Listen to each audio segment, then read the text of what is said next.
শাশুড়ির টানা কথা শুনে ঘুম ভাঙল মিথিলার। ঘড়ি কাটা তখন 8টার ঘরে। আজ ফোনে অ্যালার্মও বাজল না, নাকি মিথিলা শুনতে পায়নি কে জানে। শেষ রাতে ঘুমিয়েছিল সে। কোলের বাচ্চাটার সে কি জ্বর, থরথর করে কাঁপছিল বাচ্চাটা। পাশে তার স্বামী ঘুমে নিমগ্ন, শ্বশুর শাশুড়িও আরামে ঘুমোচ্ছিল।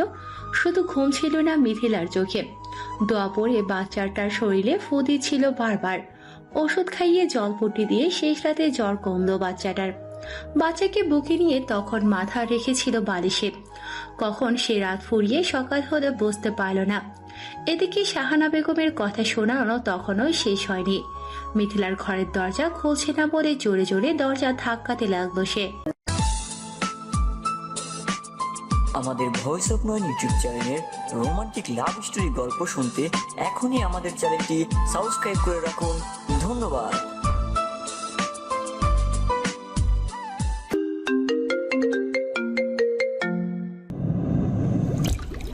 মিথিলা বাচ্চাকে ভালোভাবে শুইয়ে দিয়ে দরজা খুলল।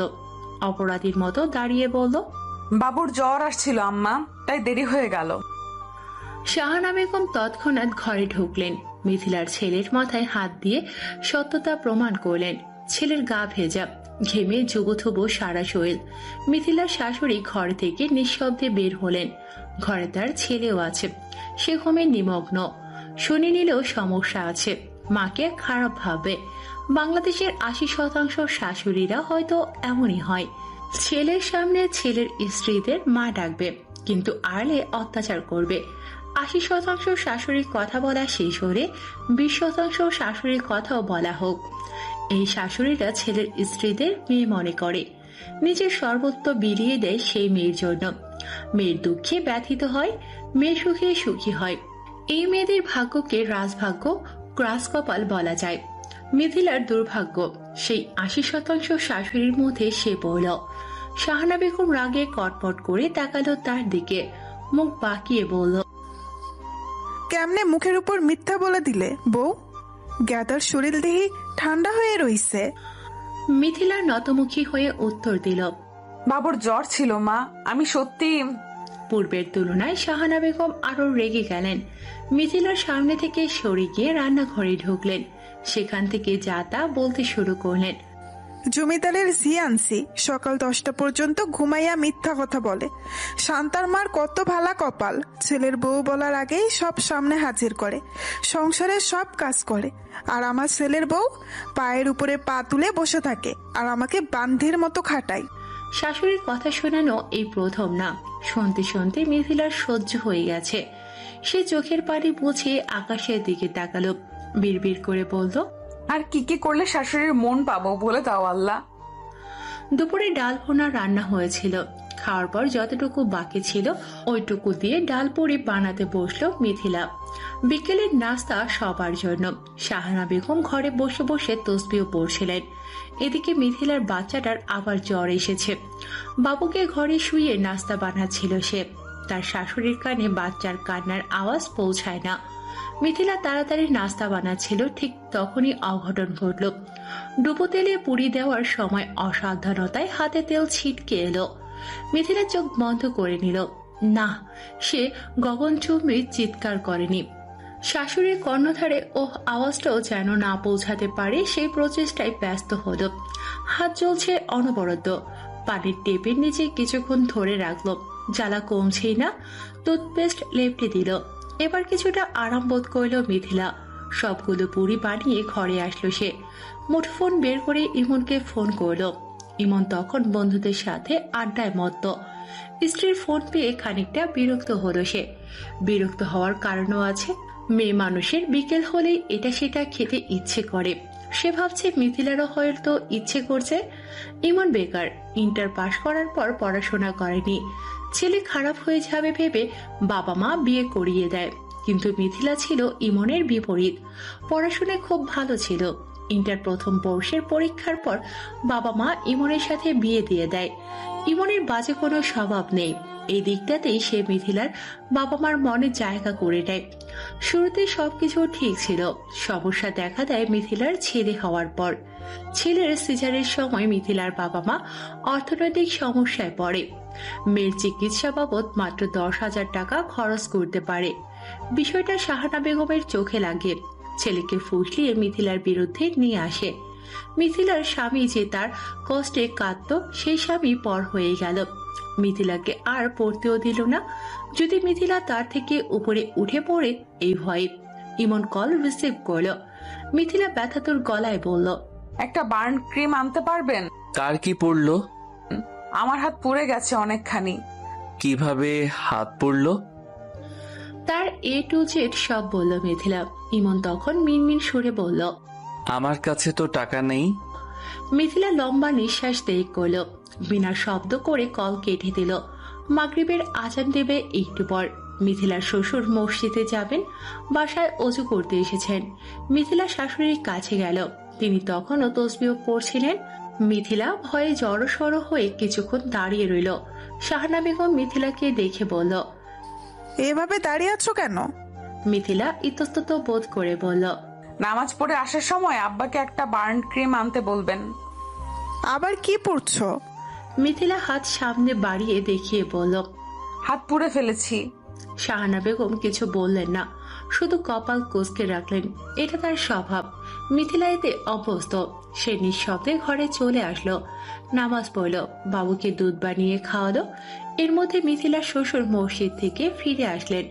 ইমনও মিথিলার হাত পড়ার কথা শুনে বাসায় আসলো। স্বভাবগতভাবে নাস্তা করার জন্য মিথিলা ও ইমন শাশুড়ির ঘরে গেল। মিথিলা ভাবলো এই সুযোগে ক্রিম পরা স্থানে লাগিয়ে নেবে।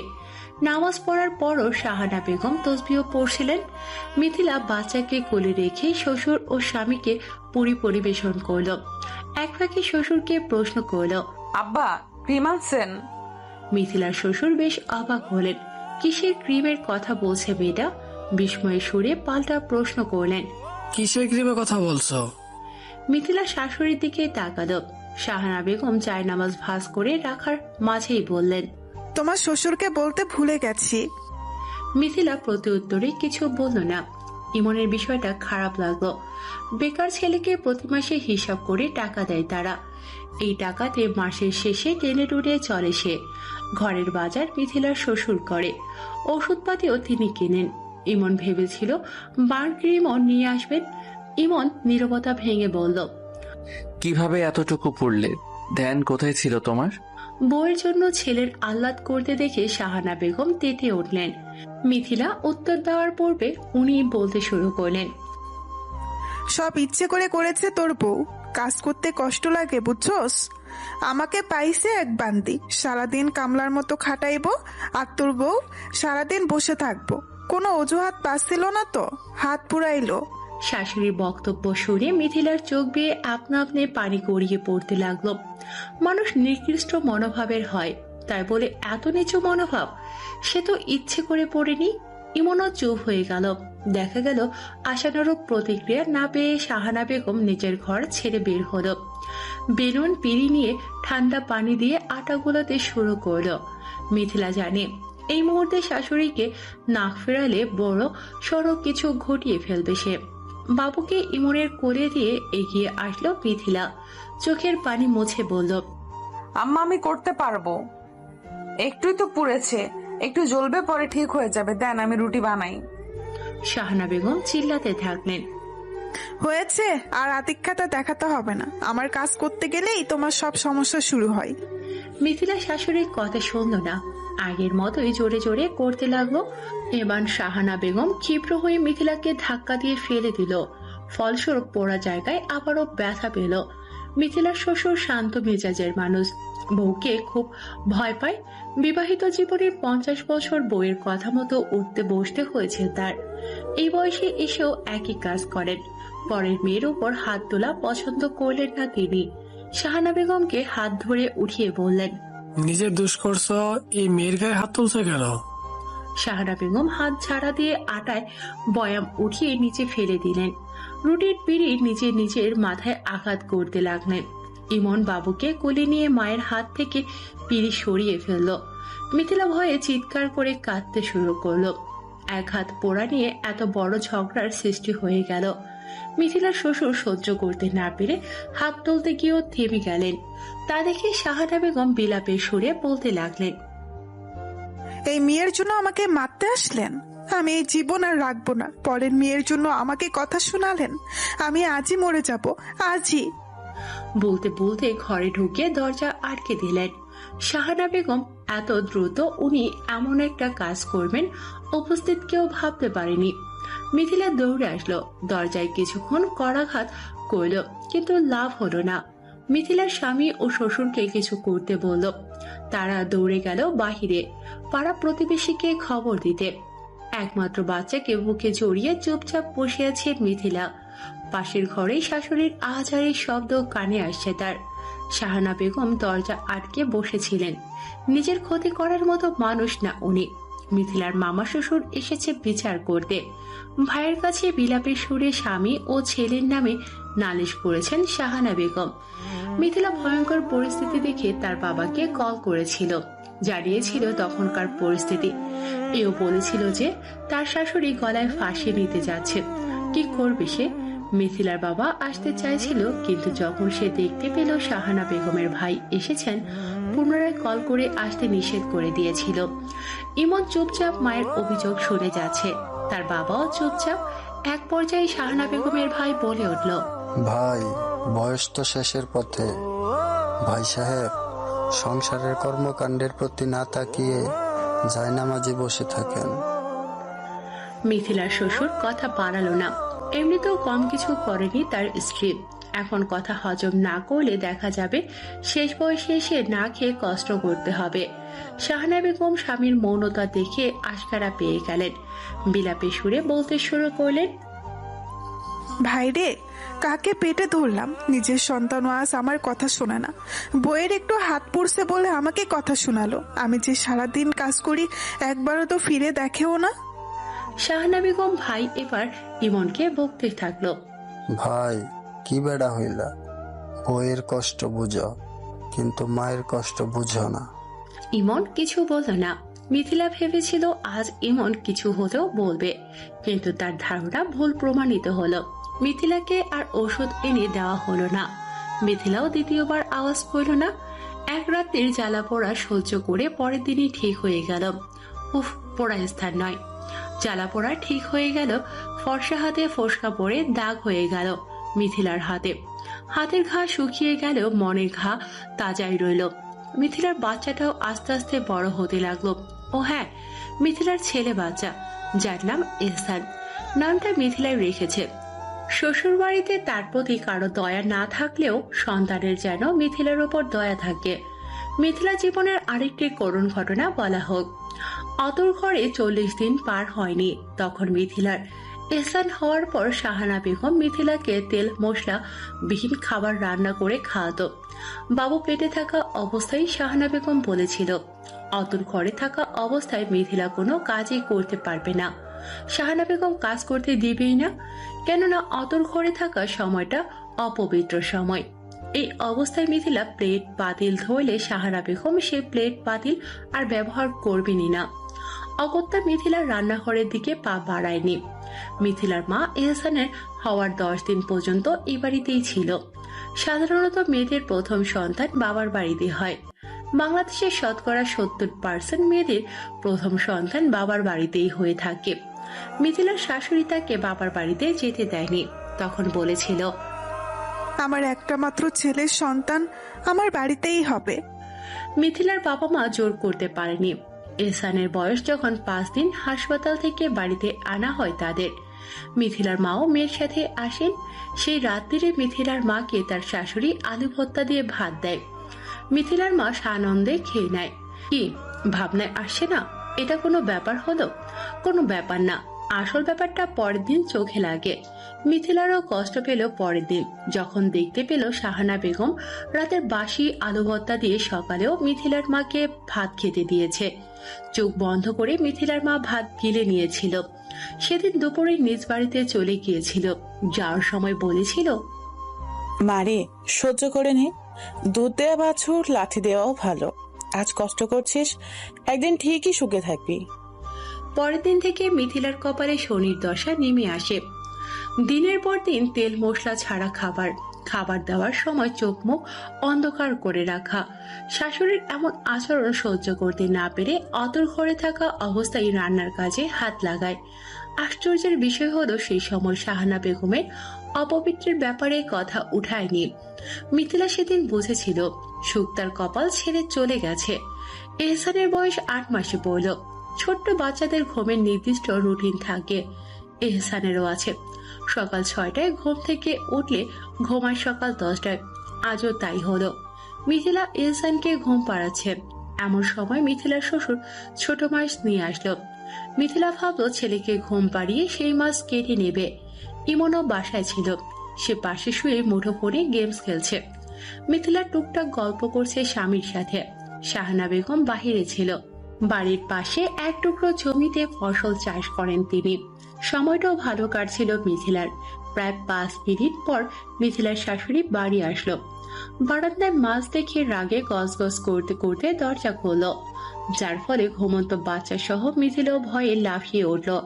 শাহানা বেগম দরজা খুলে রাগান্বিত সুরে বলল, তুই আজই আমার বাড়ি থেকে বের হয়ে যাবি। আমি আমার ছেলেকে আরেকটা বিয়ে করাবো। তোর মতো মেয়েকে আমার ছেলের বউ হিসাবে আর রাখবো না। ইমনকে আজও নীরব থাকতে দেখি মিথিলা এই প্রথম মুখ খুলল। আপনার ছেলের মতো বেকারকে কোন মেয়ে বিয়ে করবে শুনি? মেয়েরা কোনো মেরুদণ্ডহীন কাপুরুষকে বিয়ে করতে চাইবে না। শাহানা বেগম হা হুতাশ করে বাড়ি মাথায় তুলে ফেললেন। কিছু সময়ের মধ্যেই এহসানকে খাটিয়ে শুইয়ে রেখে মিথিলাও বের হয়ে আসলো। পাড়া প্রতিবেশী একত্রিত হলো। শাহানা বেগম বিলাপ করছেন, আমার ছেলে লাখে এক। চাঁদের গায়ে দাগ আছে, কিন্তু আমার ছেলের জীবনে কোনো কালো দাগ নেই। এই মাইয়া বলে কি আমার ছেলে বেকার? আরে ওই মেয়া, ভাত কাপড় তোরে কে দেয়, আমার ছেলে নাকি আমরা? মিথিলা শান্ত সুরে বলল, আপনার ছেলের সাথে বিয়ে বসছি আম্মা, আপনাদের সাথে নয়। একটা সন্তান হয়েছে, এখনো যেই মানুষটা একটা সন্তান হয়েছে, এখনো যেই মানুষটা কোনো কর্ম করতে পারেনি, তার সাথে আমি সংসার করছি। অন্য কেউ হলে। এই বেজোর মা, আমার ছেলে কিচ্ছু করবে না। তুই থাকলে থাক, না থাকলে নাই। বুঝি তো কে তোকে ফুসলাইয়া দিছে। তোর মা তো সারাদিন ওই ফোনের ভেতরে ঢুইকা মায়ের থেকে কুমন্ত্রণা নেই। আমি কি বুঝি না? মিথিলার পায়ের তলা থেকে মাটি সরে গেল। শেষ কবে মিথিলার ফোনে টাকা ঢুকানো হয়েছে মনে নেই তার। সপ্তাহে একবারও যদি তার মায়ের সাথে কথা হয়, মিথিলা এই সেই বাহানা বলে কল কেটে দেয়, কেননা সে তার শাশুড়িকে চেনে। মিথিলার মায়ের সাথে কথা বলার সময় প্রায়ই জানালার পাশে দাঁড়িয়ে থাকে। পাড়া প্রতিবেশীরা এক একজন জিজ্ঞেস করছে। শাহানা বেগম প্রতি উত্তরে বলল, মাছ রাইখা জমিদারের ঝি দরজা আটকে বসে আছে। আমি সারাদিন কাজ করতে করতে শেষ। পাড়া প্রতিবেশীরা ছিছি করছে, কয়েকজন ঘৃণায় চোখে তাকিয়ে আছে। ইমন ঘর থেকে বেরোলো, শাহানা বেগমের উদ্দেশ্যে বলল, বাবুকে ঘুম পাড়িয়েই মিথি মাছ কাটতো। তুমি সবসময় নিজে যা বুঝো তাই সঠিক মনে করো। শাহানা বেগম তেতে উঠলেন। তার হাতে সবজি কাটার কাছে ছিল, সেটা নিয়েই তেড়ে আসেন। ও গোলামের পুত, বউয়ের দোষ আর কত ডাকবি? মা তো আর কেউ না। তোর বউ যে তোর নামে কত কথা শুনাইলো, তা শুনেও আমারে দোষ দিচ্ছিস? ইমনের গলার স্বর পরিবর্তন হলো। সে কাট কাট গলায় বলল, মিথিলা ভুল বলেনি আম্মা। বিয়ের পরই বলেছিলাম ব্যবসার জন্য টাকা দিতে, আব্বা দিল না। তুমি বললা শ্বশুর বাড়ি থেকে টাকা এনে ব্যবসা কর। আমি টাকা কিভাবে আনি? শাহানা বেগম ছেলের কথা সহ্য করতে পারলেন না, তুমুল ঝগড়া বাঁধিয়ে দিলেন। মিথিলার আজকের ঘটনা সহ্য হলো না। সে আজও বাবাকে কল করল। তার বাবা খুব বুঝে শুনে সিদ্ধান্ত নেওয়ার মানুষ। মেয়ের সংসার ভাঙতে নারাজ। উনি মিথিলার উকিল মাকে পাঠালেন এই বলে, আমি আসলে মেয়েকে নিয়ে চলে আসবো বিয়াইন। ব্যাপারটা ভালো দেখাবে না। আপনি বুঝদার মানুষ, মেয়েকে বুঝিয়ে আসেন।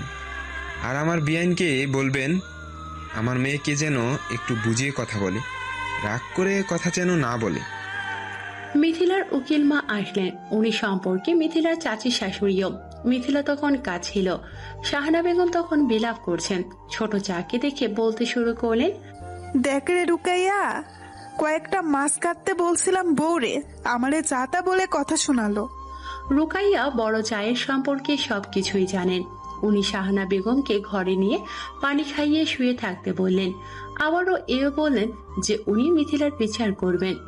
রুকাইয়া এসে দেখলো মিথিলা মাছ করছে, সেও হাত দিল। খুঁটিয়ে খুঁটিয়ে সবকিছুই জেনে নিল। মিথিলা মায়ের মতো মমতা পেয়ে কান্না করে মনে লুকানো সুপ্ত কষ্টের কথাগুলো বলল।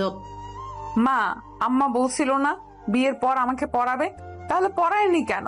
কেন পড়ার কথা উঠালে মিথ্যা বলে? আমি নাকি মায়ের থেকে কুমন্ত্রণা নেই, এটাও বললো আজ। শাহানা বেগম কান পেতে শুনল। বিছানা ছেড়ে সোজা মিথিলার ঘরে গেল। মিথিলার ঘরের টেবিলের উপরে থাকা মোবাইল হাতে নিয়ে উঠোনে নিক্ষেপ করে বলল, মাগিলিছি, তোর মোবাইল আমার সংসার বিনাশ করব, তাই মোবাইল রাখুম না। মাস্কাটা বাদ দিয়ে মিথিলা দাঁড়িয়ে পড়ল।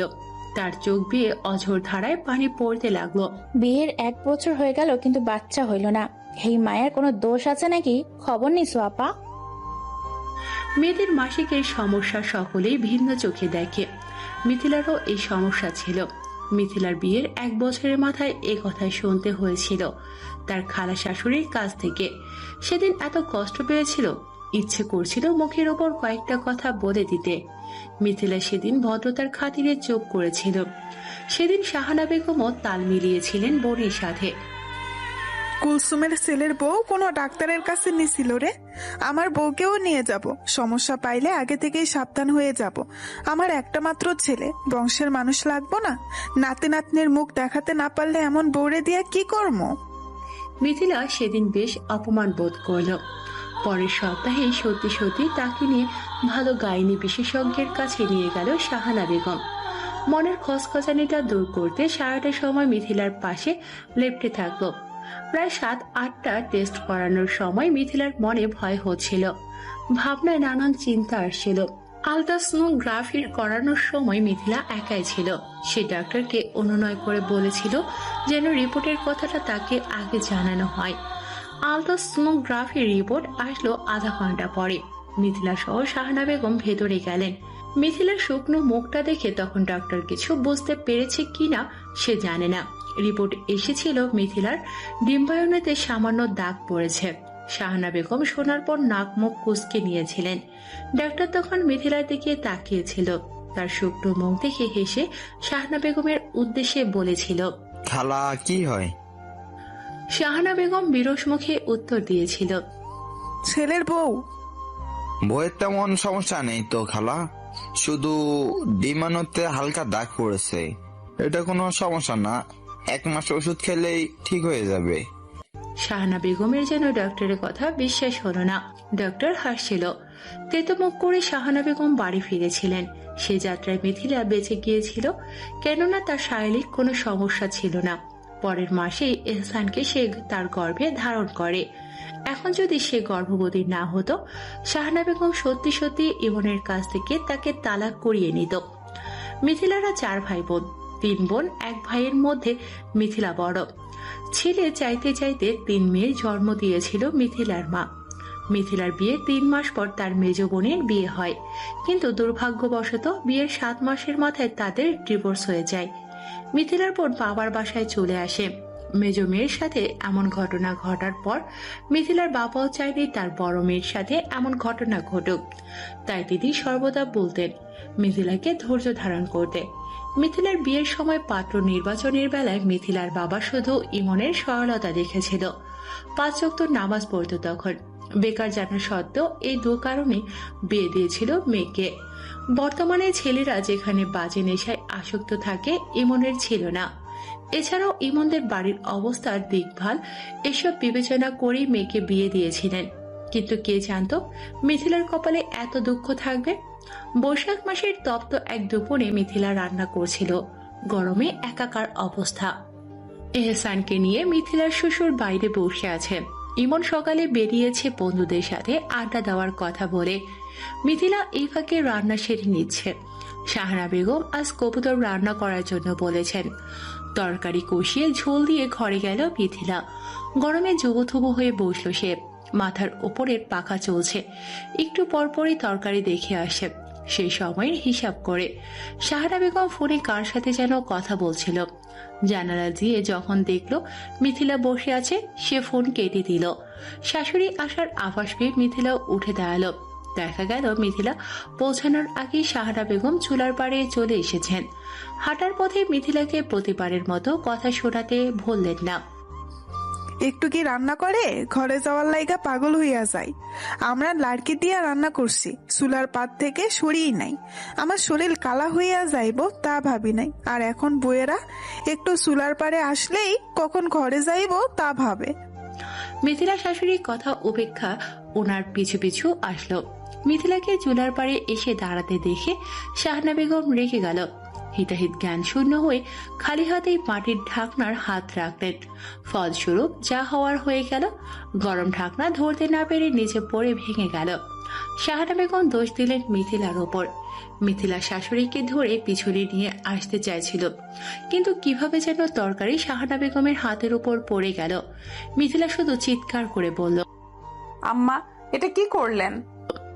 শাহানা বেগম তখন মিথিলার হাত ছেড়ে নিচে বসে পড়ল। চিৎকার করে কান্না করতে করতে বলল, আমার হাত পুড়ে গেল রে, ও মা গো, ও আল্লাহ গো, আমার জ্যান্ত মাইরা ফেলতে চাইছিল, কোন ডাইনি রে ঘরে আনলাম রে। স্ত্রীর বিলাপ শুনে মিথিলার শাশুড় দৌড়ে আসলেন। মিথিলার কোনো কথা না শুনে তাকে কথা শোনাতে শুরু করলেন। তোমার বাপকে আজই খবর দিব, তোমাকে যেন নিয়ে যাই। মনে রেখো, আমার নাতিকে নিয়ে যাইতে পারবা না। কত বড় সাহস, আমার বাড়িতে খাইয়া আমারই ক্ষতি করবার চাই। মিথিলা বারবার বলছে সে ইচ্ছে করে কিচ্ছু করেনি, কিন্তু তার কথা কেউ কানে নিল না। শাহানা বেগম তখনও বিলাপের সুরে কাঁদছে। ইহসানকে মিথিলার কোলে দিয়ে শ্বশুর চলে গেল বান ক্রিম আনতে। মিথিলা তা দেখে তা ছিল হাসল। সবকিছু পরিষ্কার করতে করতে বেলা গড়িয়ে গেল। শাহানা বেগম দুপুরের খাবার খেলেন না, উল্টো মিথিলার বাবাকে ফোন করলেন জলদি আসার জন্য। মিথিলার বাবা আসলো বিকেল 4টায়। মিথিলা জানতো না তার বাবা আসবে। বাবা এসে সরাসরি মিথিলার ঘরে প্রবেশ করে। প্রথম প্রশ্নটা করলো, তুই কি চাস? আমি যেন মরে যাই? মিথিলা বাবার আগমনে খুশি হবে নাকি বাবার প্রশ্ন শুনে অবাক হবে বুঝতে পারল না। সে অবাকের সুরে প্রশ্ন করলো, কি হয়েছে আব্বু? বিয়ানের সাথে কি করেছিস? মিথিলা যা বোঝার বুঝে গেল। সে কিছু বলবে তার আগেই শাহানা বেগম ঘরে আসলো। মিথিলার বাবাকে উদ্দেশ্য করে বলল, বিয়াই আসছেন, আসেন আসেন, আপনার মেয়ে কি করেছে দেখে যান। মিথিলার বাবা একবার মেয়ের দিকে তাকিয়ে চলে গেলেন। মিথিলা চোখের পানি মুছে শাশুড়ি ঘরের দ্বারের সামনে দাঁড়ালো। মিথিলা শুনতে পেল শাহানা বেগম বলছে, দেখেন বিয়াই, আমার হাতটা দেখেন, আপনার মেয়ে ইচ্ছে করেই আমার হাতে তরকারি ফেলে দিছে, আমার শখের মাটির ঢাকনাও ভেঙে ফেলছে। শাহানা বেগম কান্না থামালেন না।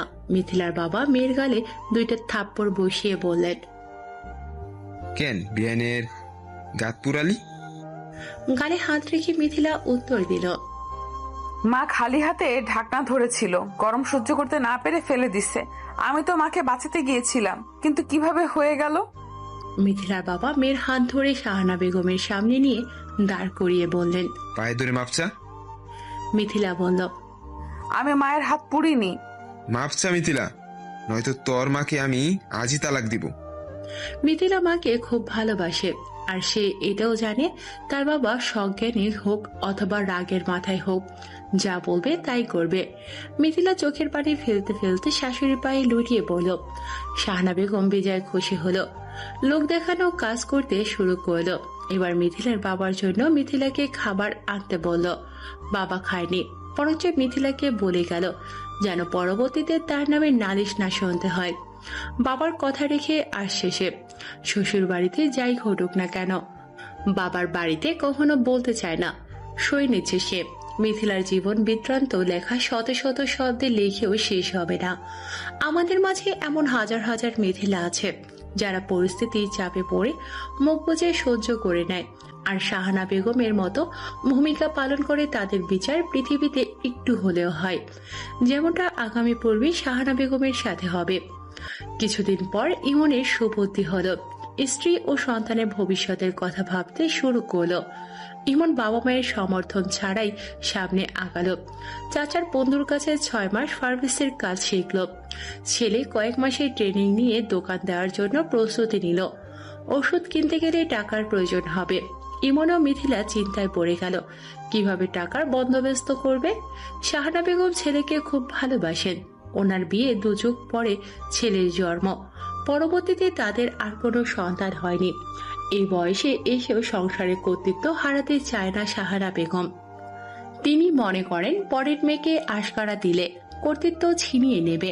মিথিলার মনে হয় না শাহানা বেগম জীবিত থাকা অবস্থায় কোনোদিনও তার মাথায় স্নেহময় হাত রাখবে। ফার্মেসির ওষুধের জন্য টাকা প্রয়োজন। ইমনের কাছে তখন জমানো কিছু টাকা ছিল। সে ভেবেছিল সেই টাকা দিয়ে অল্প ওষুধ কিনে আনবে। শাহানা বেগম বিষয়টা জেনে কিছু ভাবলেন। একদিন সকালে মিথিলা রুটি বানাতে বসলো। শাহানা বেগম পানের বাটা নিয়ে পাশে এসে বসলেন। ইনিয়ে বিনিয়ে বলতে শুরু করলেন, জামাইয়ের অসময়ে বউদের পাশে থাকতে হয়। তোদের বাপের বাড়ি থেকে না পারো, নানার বাড়ি থেকে কিছু টাকা নিয়ে আসো। মিথিলা অপ্রস্তুত হলো। সে ভাবতে পারেনি তার শাশুড়ি এভাবে টাকা আনতে বলবে। মিথিলা দেখলো তার সামনে আর কোনো পথ নেই। কয়েকদিন পর ইমনকে সাথে নিয়ে শাহানা বেগম ঠিকই মিথিলার নানার বাড়ি গেল। সেখান থেকে 1000-20 মতো টাকা ধার করে আনলো। অথচ 6 মাসের আগে মিথিলার শ্বশুর জমি বিক্রি করেছেন। সেখানে ইমন একমাত্র ছেলেরও অধিকার আছে, কিন্তু মিথিলার শ্বশুর শাশুড়ি সেই টাকা দিল না। মিথিলা ইমনকে বলেছিল, জমি বিক্রি করার থেকে কিছু টাকা নিয়ে ওষুধ আনা যায় না? ইমন প্রত্যুত্তরে বলেছিল, তারা জীবিত থাকা অবস্থায় আমাকে তাদের টাকায় ব্যবসা করতে দিবে না। মিথিলার মাঝে মাঝে মনে হয় ইমন তার বাবা মায়ের নিজের সন্তান নয়। অনেকের কাছে শুনেছে ইমন নাকি তাদের পালিত সন্তান। বিষয়টার সত্যতা নিশ্চিত করতে সে একদিন শাশুড়িকে জিজ্ঞেস করেছিল। শাহানা বেগম সেদিন অনেক কটু কথা শুনিয়ে দিয়েছিল। ফার্মেসিতে ক্রয় বিক্রয় ভালোই চলছিল। উদ্বোধনের দিন মিথিলার বাবা এসেছিল। মেয়ের জামাইয়ের সুবুদ্ধি দেখে ঘণ্টাখানেক প্রশংসাও করেছিল। বলে না, সুখ সবার দ্বারে আসে না। মিথিলার কপালেও সুখ ধরা দিয়েও ধরা দিল না। প্রায় 1 সপ্তাহ পরের কথা। একদিন সন্ধ্যায় মিথিলার শ্বশুর জরুরি কাজে ডাকেন ইমন ও মিথিলাকে। ইমন দোকান বন্ধ করে 8টার বাড়ি ফিরে আসলো। দুজন মিলে শ্বশুরের সামনে গেলে উনি বলতে শুরু করলো, খালপাড়ে জমি এমনিতেই পড়ে আছে, সেখানে বাড়ি করুম। এমন তোর দোকান করা লাগবে না, আমি বুড়ো মানুষ, দৌড়াদৌড়ি করতে পারি। সব বাদ দিয়ে বাড়ির পেছনে দৌড়া। আশ্চর্যজনক ব্যাপার হলো ইমন রাজি হয়ে গেল। পরের দিন মিথিলার বাবার কানে দোকান ছেড়ে দেওয়ার কথা চলে গেল। উনি বাড়িতে আসলেন না। রাতে ইমনকে ডেকে আনলেন। ইমনের সাথে কথা বললেন, বাবা, দোকান ছেড়ো না। তুমি বাড়ির একমাত্র ছেলে, বাড়ির কাজ করতেই হবে। তুমি আজ করো, সন্ধ্যায় না হয় দোকানে বসবে। ইমন শ্বশুরকে হ্যাঁ না কিছু বলেনি, কিন্তু বাসায় ফিরে মিথিলার ওপর রাগ খাটালো। শ্বশুর শাশুড়ির সামনে মিথিলাকে ডেকে বলতে শুরু করলো, তোমার বাবাকে যার কথা আমার শুনতে হবে, আমি দোকান করব কি করব না তাকে কেন জবাবদিহি করতে হবে? ও তোমার বাবা চায় যেন আমি সারাদিন রাত খেটে খুটে মরি। কত বড় সাহস আমার বাবা মা, যেখানে আমাকে কিছু বলে না, সে কোন জায়গার মাতব্বর আমাকে উপদেশ দেয়? মিথিলা বলল, আমার বাবা তোমারও বাবা, উনি তোমাকে খারাপ উপদেশ দেয়নি। বউ বাচ্চা আছে, তাদের কথা চিন্তা করতে বলেছে। মিথিলার কথা কেড়ে নিলেন শাহানা বেগম। উচ্চ আওয়াজে বললেন, বউ বাচ্চা মানে কি? আমরা তোমার পেছনে খরচ করি না? 3 বেলা যে ভাত খাচ্ছ, কার কামাইয়ে খাচ্ছ? আর একবার আমার ছেলের কাজকর্ম নিয়ে বলবা তো বাড়ি থেকে বের করে দিব। শাশুড়ির কথা শেষ হতেই শ্বশুর কথা শোনালো। মিথিলা সেদিন সারা রাত কান্না করেছে, ঘুমায়নি। নতুন বাড়ির কাজ শুরু হয়েছে। ইমন লোকসান করে দোকান ছেড়ে দিল। 3 জনই নতুন বাড়িতে চলে যায়। মিথিলা একা হাতে সংসার বাচ্চা সামলাতে শুরু করলো। সেদিনের পর থেকে ইমনের সাথেও মিথিলার দূরত্ব বেড়ে গেল। প্রয়োজন ছাড়া মিথিলা কথা বলে না, ইমনও তেমন কথা বলে না। সারাদিন পর বিকেলে বাড়িতে আসলেও মিথিলাকে দেখেও দেখে না। ইচ্ছে হলে বাহিরে চলে যায়, রাত করে আড্ডা দেয় বন্ধুদের সাথে। এভাবে চলছে মিথিলার সময়। কয়েক মাস পরের ঘটনা। ইমনের তখন 5,000 টাকার খুব প্রয়োজন হলো। বাবা মায়ের কাছে না চেয়ে মিথিলার কাছে চাইলো। সে টাকা কিভাবে দেবে? শ্বশুর বাড়ি থেকে কোনোদিনও হাত খরচের টাকা পায়নি। ইমন মিথিলার হাত ধরে বলল, বাবার কাছ থেকে এনে দাও না। মিথিলা প্রথমে অমত করল, পর মুহূর্তে ইমন ভুলিয়ে ভালিয়ে রাজি করিয়ে ফেলল। মিথিলা তার মায়ের কাছে টাকা চাইল। আমরা সব সময় যে সাহায্য পাবো তেমন নয়। অর্থ ও সম্পদ সব সময় একই থাকে না। সব সময়ের মতো মিথিলার মা এবার কোনো সাড়া দিল না। এতে করে মিথিলার জীবনে সবচেয়ে খারাপ মুহূর্ত চলে আসলো। টাকা না দেওয়ার ব্যাপারটা নিয়ে ইমন প্রথম কোনো পদক্ষেপ নিল না, কিন্তু কয়েকদিন পর মিথিলার বাবা দাওয়াত দিলে ইমন যেতে অবজ্ঞা করল। শাহনা বেগম কারণ জিজ্ঞেস করলে বলল, ওই বাড়িতে আমরা কেউ যাব না, ওরা আমাদের লোভী পরিবার বলছে। ইমনের কথাটা সম্পূর্ণ মিথ্যে ছিল। ইমন কেন মিথ্যে বলল আজ পর্যন্ত মিথিলা জানে না। ইমন কথায় কথায় টাকার কথাও বলল। শাহানা বেগম শোনার পর মিথিলাকে এমনি এমনি ছেড়ে দিল না। উনি মিথিলাকে সব কাজ করতে নিষেধ করে দিলেন। রান্না করতে গেলেও কথা শুনিয়ে দেন। রাগে গজগজ করতে করতে বলেন, তোর বাবা মার কি এতটুকু সামর্থ্য নাই? 5,000 টাকাই তো চেয়েছিল, 5 লক্ষ নয়। এভাবে আমার ছেলেরা অপমান করলো। তোর কোনো কাজ করতে হবে না, তোর হাতের রান্না খাওয়া মানে বিষ খাওয়া। মিথিলা শাশুড়ির কটু কথা সহ্য করতে পারল না। মিথিলা তার বাবাকে ফোন করে রাগান্বিত সুরে বলল, 5,000 টাকাই তো চাইছিলাম, যদি দিতে তাহলে আমাকে এত কথা শুনতে হতো না। মিথিলার বাবা অপর পাশ থেকে বললেন, কবে চাইছিলাম মা? আমি তো জানি না। মিথিলা বুঝতে পারল তার মা তার বাবাকে টাকার কথা জানায়নি। মিথিলা আবার বলল, মা তোমাকে বলেনি? মা কেন এমন করলো? মিথিলা কাছে তার কান্নাতে শক্ত বাবার মন ভেঙে টুকরো টুকরো হয়ে যাচ্ছে। মেয়েদের বাবার বাড়িতে শ্বশুর বাড়ির লোকজন টাকার ব্যাংক ভেবে বসে। দুই ঈদে একটি কাপড়ের রং ফ্যাকাশে হলেও কথা শোনায়, বলে নিম্নমানের কাপড়। এই ঈদে কাপড় না দিলে টানা কথা শুনতে হয়। মিথিলা বাবার ফোন কেটে মিথিলার শ্বশুরকে ফোন করলো। ভদ্রলোক অনেক কথা বলল শ্বশুরকে। সেদিন মিথিলার শ্বশুর মিথিলাকে যা তা বলে কথা শোনালো। চারিদিকের এত চাপ মিথিলার সহ্য হলো না। সে ইমনের কাছে গেল। ইমন দুপুরের খাবার খাচ্ছিল। মিথিলা চোখের পানি মুছে ইমনের সামনে এসে বলল, তুমি কি চাও বলো আমাকে? ইমন বিরক্ত হলো।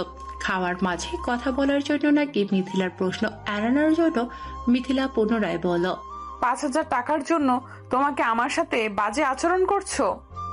ইমন স্বাভাবিক গলায় বলল, সহ্য করতে না পারলে মরে যাও। মিথিলার তখন কি হলো জানে না। সে ইমনের কথাটাই অনুসরণ করলো।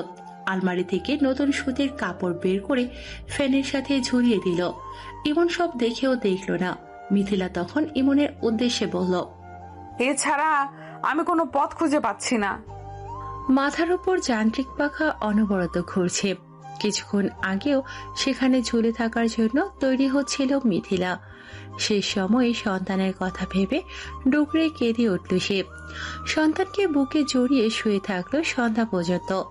মিথিলার মতো কিছু মেয়েরা আছে যারা পরিবারের বড় মেয়ে হয়ে থাকে। তারা সারা জীবন ত্যাগ করেই যায়, হোক সেটা জীবনের জন্য অথবা পোশাকের জন্য। ছোটবেলা থেকেই মিথিলা তার মাকে অত্যাচারিত হতে দেখে এসেছে তার দাদির দ্বারা। মিথিলার মা ধৈর্য ধরে থাকতো, ফলস্বরূপ এখন উনি সুখী।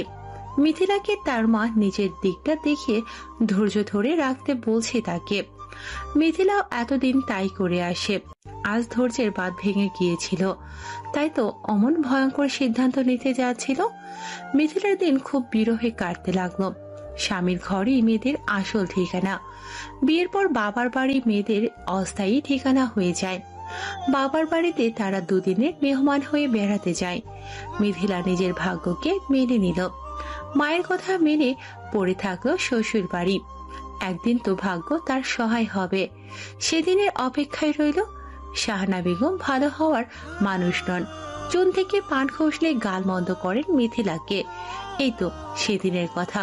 বেগুন ভাজি ও ছোট মাছ রান্না করতে বলেছিল শাহানা বেগম। আলু বেগুন ও মাছ মাখিয়ে বসিয়ে দিল মিথিলা। শাহানা বেগম উকি দিয়ে পানির পরিমাপ দেখে বলতে শুরু করলেন, তোমার তোমার কি আক্কেল জ্ঞান নাই বউ? এত ঝাল কেউ ছোট মাছে দেয়? পারো তো শুধু মাতব্বরি করতে। আমাকে একবারও জিগাইছিলা তোমার বাপের বাড়ির মানুষ কি রান্নাটা পর্যন্ত শিখাইয়া দেয় নাই? মিথিলা তরকারি ঝোল দেখলো, পরিমাণ মতোই তো হয়েছে। তবে কি শাহানা বেগম আজও তাকে বিনা দোষে দোষারোপ করতে আসছে? মিথিলা তরকারির ঢাকনা খুলে দিয়ে বলল, ঢাকনা খুলে দিয়েছি আম্মা, বাষ্প বের হতে হতে পানি শুকিয়ে যাবে। আমাকে শিখাইতে আইছো? তরকারি লুতা লুতা হইয়া যাইব। অন্যদিন হলে মিথিলা চুপ করে থাকতো, কিন্তু আজ আওয়াজ তুলল, আপনার পাতে তরকারি দিতে পারলেই তো হয়, তখন না হয় শক্ত না তুলতুলা দেখে নিবেন। শাহানা বেগম অসন্তুষ্ট হলেন।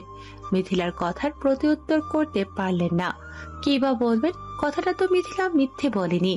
শাশুড়িকে এই প্রথম সঠিকভাবে জবাব দিতে পেরে মিথিলার মন শান্ত হলো। সে আবারও রান্নার কাছে মন দিল। এহসানের বয়স এখন 1.5 বছর। আধো আধো কথা বলতে শিখেছে বাচ্চাটা। মা, বাবা, দাদা, দাদি বলতে পারে সে। মা বলে যখন ডাকে মিথিলার সব কষ্ট শেষ হয়ে যায়। মিথিলার সময় আগের মতোই কাটছিল। শুধু একটা বিষয় মিথিলার জীবনে পরিবর্তন হয়েছিল, তা হলো শাশুড়ির টানা কথার প্রত্যুত্তরে মিথিলা 1-2 কথা বলতে শুরু করলো। আম কাঁঠালের সিজন শুরু হলো। মিথিলা এ সিজনে নিজেকে গুটিয়ে রাখে, কেননা আম তার খুব পছন্দ।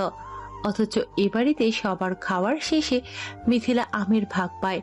শাহানা বেগম নিজেই দাঁড়িয়ে হিসাব করে আম কাটে। সকলে মিলে বসে সেই আম খায়। মিথিলাকে দেয় শেষে। প্লেটের তলায় পড়ে থাকা আম দেখে খেতেও ইচ্ছে করে না তার। ইমনও কোনোদিন কিছু বলে না। মিথিলার ইচ্ছে করলে বাবার বাসায় গিয়ে খেয়ে আসে। একদিন সকালে ঘুম থেকে উঠে মিথিলা দেখলো তার শাশুড়ি 7 থেকে 8 বছরের একজন মেয়েকে নিয়ে এসেছে। শাহানা বেগমের বাবার বাড়ি থেকে মেয়েকে নিয়ে আসে। মিথিলা প্রথম খুশি হয়েছিল। এহসানকে দেখাশোনা করার জন্য একজন সাথী এলো।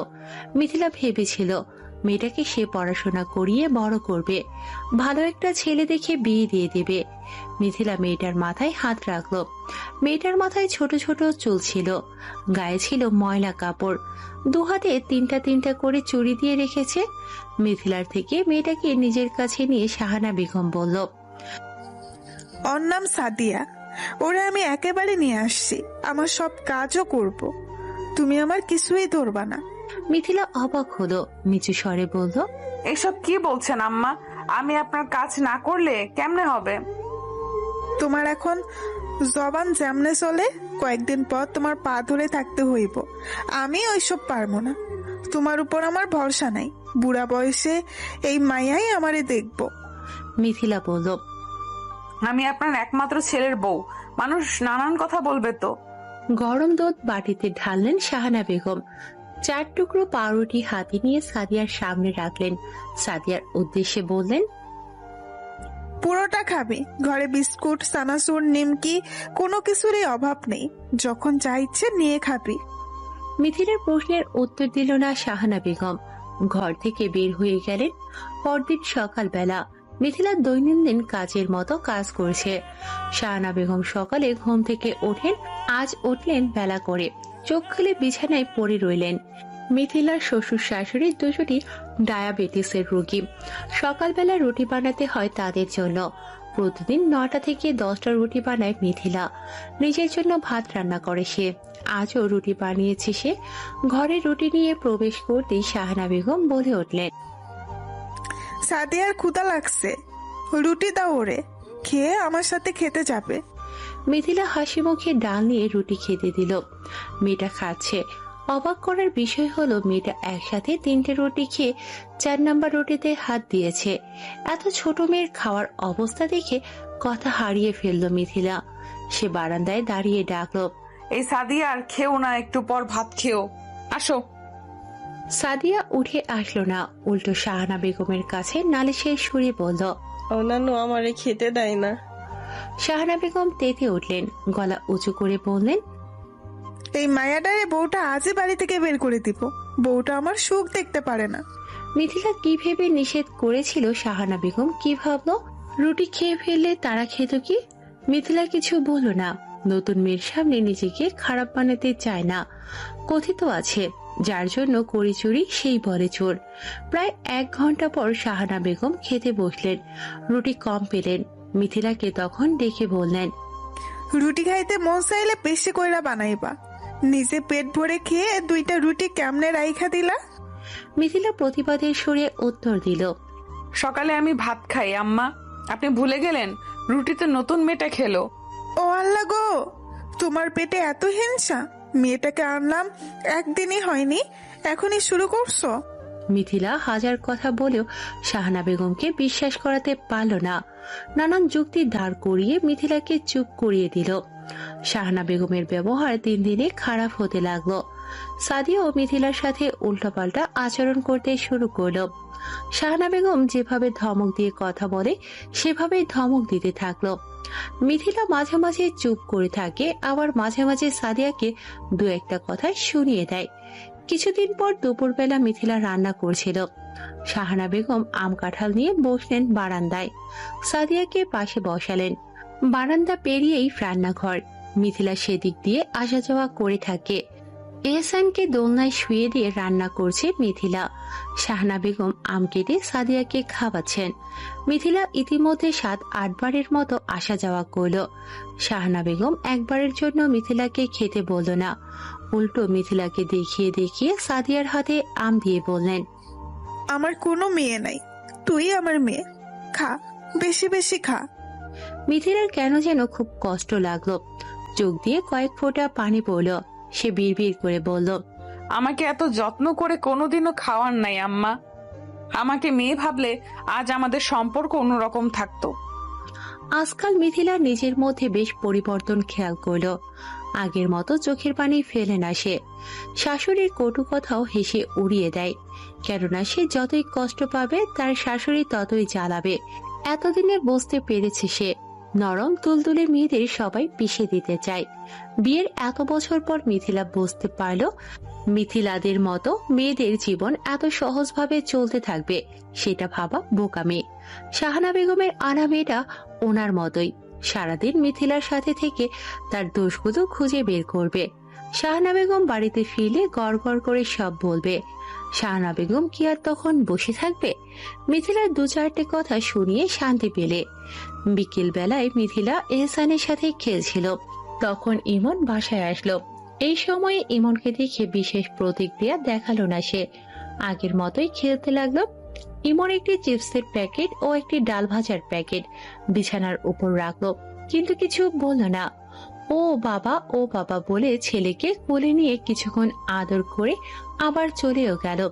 মিথিলা ভেবেছিল ইমন কিছু বলবে, ভালো মন্দ বিচার করার বয়স তো তার হয়েছে। আর কত ধৈর্য ধরবে মিথিলা ভেবে লম্বা নিঃশ্বাস ফেলল।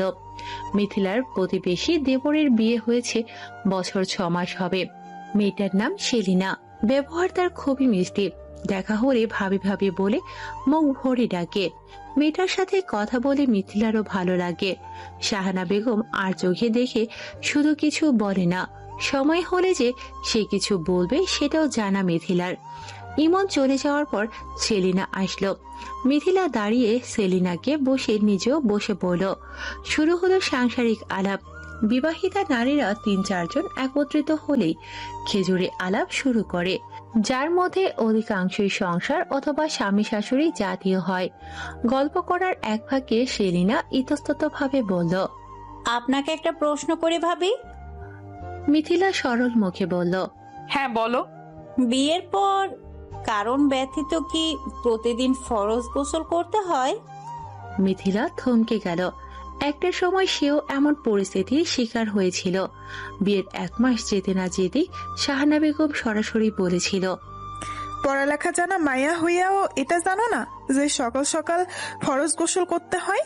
তোমার তো ভেজা কাপড় একদিনও নাড়তে দেখি নাই।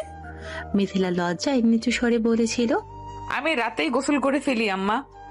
শাহানা বেগম বিশ্বাস করেনি, উল্টো বলেছিল, পাক নাপাক কি বোঝো না নাকি? খবরদার, এই নাপাক শরীরে আমার ঘরেও ঢুকবা না। কারণ ছাড়া ফরজ গোসল করার কোনো মানেই হয় না। মিথিলা এই কথাটা সেদিন বলতে পারেনি। শ্বশুর প্রতিবেশীদের সামনে যা অসম্মানিত হয়েছিল সে। ঘরে এসে খুব কেঁদেছিল। এছাড়াও স্বামী স্ত্রী মিলনের সময়টায় শাহানা বেগম দরজা আটকে রাখার কারণ জিজ্ঞেস করত, জানালা দিয়ে উকি দিয়ে কি করছে দেখার চেষ্টা করত। বলে রাখা হোক, স্বামী স্ত্রীর আপত্তিকর ও বিভ্রান্তিকর পরিস্থিতি দেখার জন্য উনি উকি দিত না, বরঞ্চ ওনার মনে ভয় হতো যদি মিথিলা এক কথা দু কথা ফুসলিয়ে ইমনকে নিজের বশে এনে ফেলে। শাহানা বেগম এই ভয়টাই পেত। একদিন তো সহ্যের সীমা অতিক্রম করে ফেলেছিল শাহানা বেগম। স্বামী স্ত্রীর মিলনের সময়ে এত জোরেই দরজায় পুরনো কাঠের দরজা আঘাত করে বসলো যে দরজার নব ভেঙে গেল। শাহানা বেগম দুজনকে সেই অবস্থায় দেখে কিছু না বলে চলে গেল। এলোমেলো অবস্থায় দুজনকে দেখে ফেলার কারণে মিথিলার ইচ্ছে করছিল মরে যেতে। ইমনও লজ্জায় সেদিন মূর্ছা গিয়েছিল, কিন্তু মাকে কিছুই বলল না।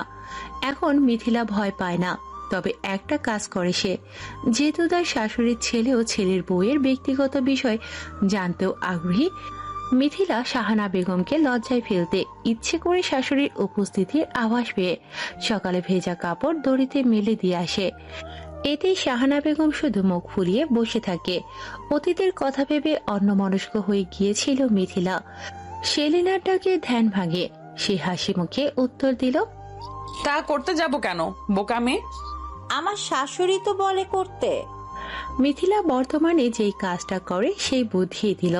মিথিলা সঠিক ভুল ভাবল না। তার ভাবনায় একটাই চিন্তা ছিল, তা হলো মিথিলার মতো এত নরকের জীবন যেন কেউ পার না করে। সেলিনার সাথে গল্প করতে করতে সন্ধ্যা নেমে এলো। ঘরে বিস্কুট চানাচুর ছিল। মিথিলা গত সপ্তাহে বাবা বাড়ি থেকে আসার সময় নিয়ে এসেছিল, সেগুলোই সেলিনার সামনে দিয়েছিল। শাহানা বেগম সাদিয়াকে নিয়ে পৌরসভায় গিয়েছিল সাদিয়ার জন্ম নিবন্ধন তৈরি করতে। মজার বিষয় হলো পিতার নামের জায়গায় ইমন ও মিথিলার নাম উনি দিল। সেলিনা থাকা অবস্থায় শাহানা বেগম চলে এলো। প্লেটে বিস্কুট চানাচুর দেখে জিজ্ঞেস করলো, এগুলো কই থেকে আনছো বউ? মিথিলা স্বাভাবিক সুরে উত্তর দিল, বাবার বাসা থেকে। শাহানা বেগম মুখ বাঁকিয়ে নিল ঠিকই, কিন্তু পর মুহূর্তে সাদিয়ার উদ্দেশ্যে বলল, এত বিস্কুট সেলিনা একলা শেষ করতে পারবো না, নষ্ট কইরা লাভ নাই। এই সাদিয়া, তুইও গিয়া খা যা। মিথিলা অবাক হলো। সাদিয়া এসে দু হাতে 4টা বিস্কুট নিয়ে খেতে বসে পড়ল। সেলিনা লজ্জা পেল নাকি বিভ্রান্ত হলো বোধগম্য হলো না। মিথিলার থেকে বিদায় নিয়ে চলে গেল। অবশিষ্ট চানাচুর ও বিস্কুট খেয়েও সাদিয়ার পেট ভরল না। সে শাহানা বেগমের কাছে গিয়ে আরো খাবার চাইল। মিথিলা নামাজের জন্য প্রস্তুতি নিচ্ছিল। শাহানা বেগম তখন এসে রাগান্বিত স্বরে বলল, একটু খাওয়ানি তো চাইছিল, তোমার কলিজাটা তো চাই নাই। মুখের সামনে থেকে খাওন কেমনে কায়রা নিলা? মিথিলা বিস্ময়কর দৃষ্টিতে তাকিয়ে বলল, আমি তো খেতে না করি নাই, ও তো সব খেয়ে গেল। মুখের উপর কথা শুনে থতমত খেয়ে গেল শাহানা বেগম। কথা ঘোরানোর জন্য বলল, আরো বিস্কুট থাকলে দাও। মিথিলা জবাব দিল, আমার বাপের বাড়ি থেকে আনা কিছুই ও পাবে না। তাছাড়া এইগুলো এহসানের জন্য, আব্বু আসার সময় কিনে দিছে। শাহানা বেগম রাগে কটমট করে নিজেই মিথিলার ঘরে প্রবেশ করলো। বিস্কুটের বয়াম থেকে 4-5টা তুলে নিয়ে বয়াম জমিনে আছড়ে ফেলে চলে গেল। যাওয়ার সময় বলল, আমার স্বামী কামাই খাও, আর এই মাইয়ারে বাপের বাড়ি 2টা বিস্কুট দিতে পারো না? আজ তোমার শ্বশুর আসুক, একটা বিহিত কর্মই। মিথিলার ইচ্ছে করছিল শাশুড়ির হাত থেকে খাবারগুলো কেড়ে নিতে, কিন্তু তা করল না। কেননা সে তো শাহানা বেগম হতে চায় না, মিথিলাই থাকতে চায়, তবে নতুন রূপে। কিছুদিন পর শাহানা বেগম সকালে উঠে চিৎকার চেঁচামেচি করছে। মিথিলা রান্না করছিল। সব ফিরে এসে দেখলো শাশুড়ি বলছে, ঘরের সব খাওন কে খাইয়া ফেলে? কালই তো এতগুলো বিস্কুট আনলাম চা দিয়া খাওনের লাইগা, আজ দেখি মাত্র 6টা বিস্কুট আছে। মিথিলার কেন যেন মনে হচ্ছে তার ওপর দোষ আরোপ করা হবে। তাই সে বলল, সাদিয়াকে জিজ্ঞেস করেন আম্মা, ওই দিন চিড়া ভাজা চুরি করে খাওয়ার সময় আমি দেখে ফেলেছিলাম।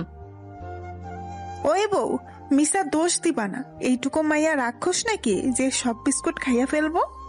মিথিলা উত্তর দেওয়ার আগেই তার শ্বশুর বাড়ি ফিরে আসে। গায়ের পাঞ্জাবি খুলে পকেটে হাত দিয়ে বলতে শুরু করে, গতকাল আমার কাছে 500 টাকার একটা নোট ছিল।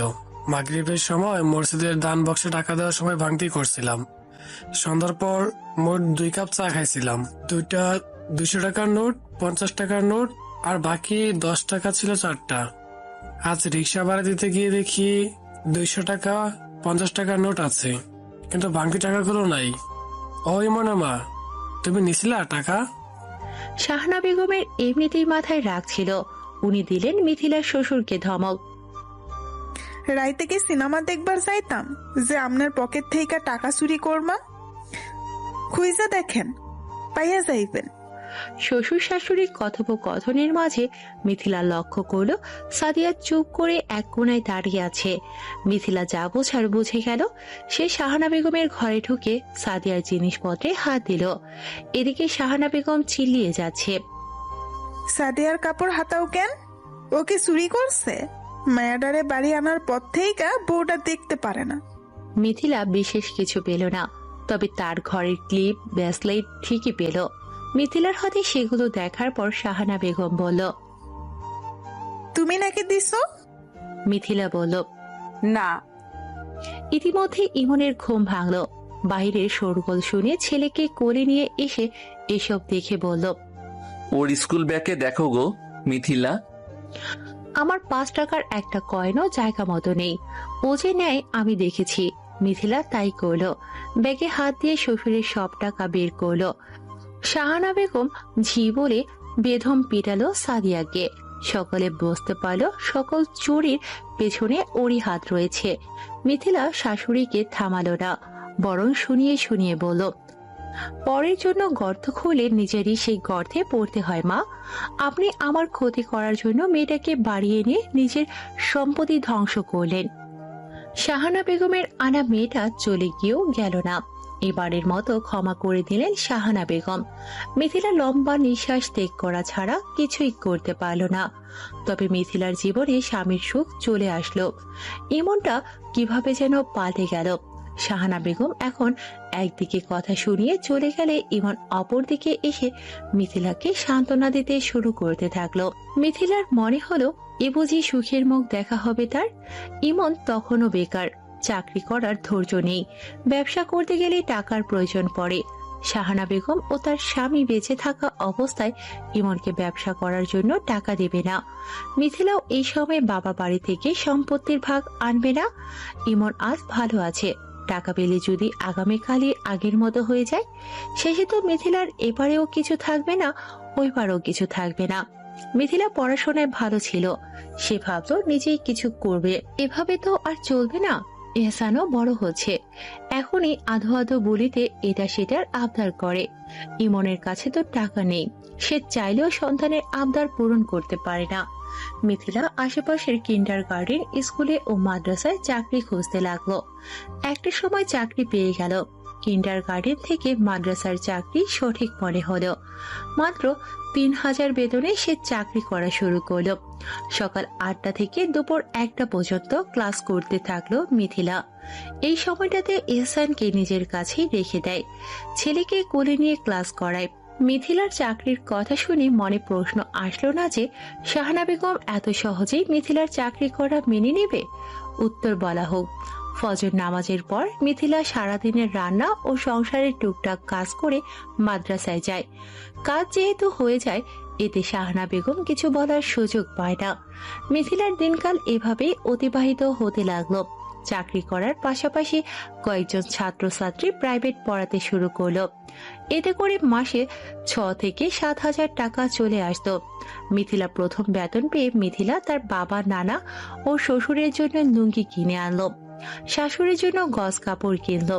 পরের মাসে সাদিয়ার জন্য গোল জামা ও এহসানের জন্য কাপড় কিনলো।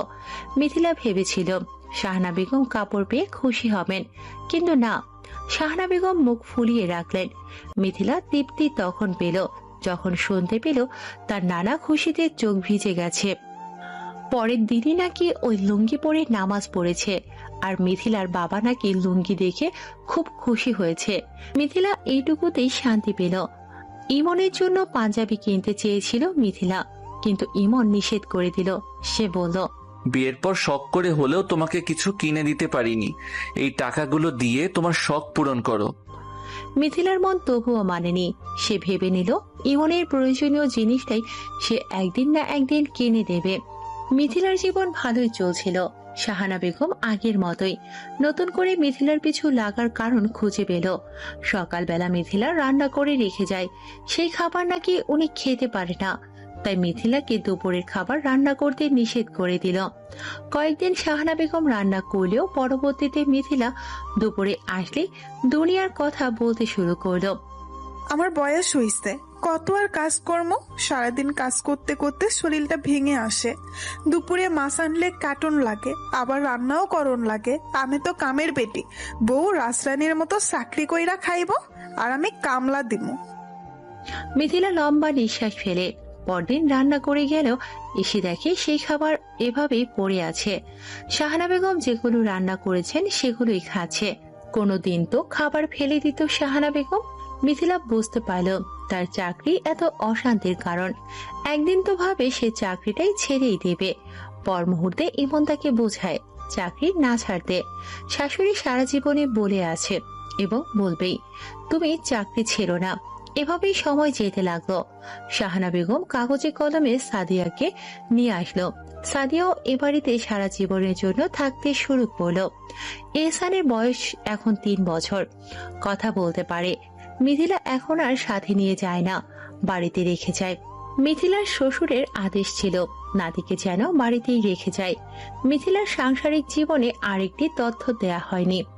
এহসানের জন্মের আগে ও পরে কখনো মিথিলাকে বাবার বাড়ি একদিনের বেশি থাকতে দেয়নি। এহসান হওয়ার আগের কারণ হলো ছেলের বউ থাকতেও শাহানা বেগম কাজ করতে পারবে না। এমনও হয়েছে আগের দিন মিথিলা বাবার বাসায় গেলে পরদিনই শাহানা বেগম অসুস্থ হয়ে পড়তো।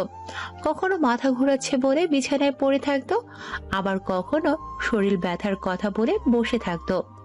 এহসান হওয়ার পর মিথিলার বাবা বাড়ি নিয়ে কারণ দাঁড়ালো মিথিলার শ্বশুর শাশুড়ির মনে হলো বাবার বাড়ি গেলেই তাদের নাতনি নানা নানির পাগল হয়ে যাবে, দাদা দাদিকে কম চিনবে। মিথিলা কত বোঝালো নানা নানির ভালোবাসাই আলাদা, বাবা বাড়ি সারা জীবন পড়ে থাকলেও রক্ত রক্তকেই চিনবে, কিন্তু তারা মানেনি।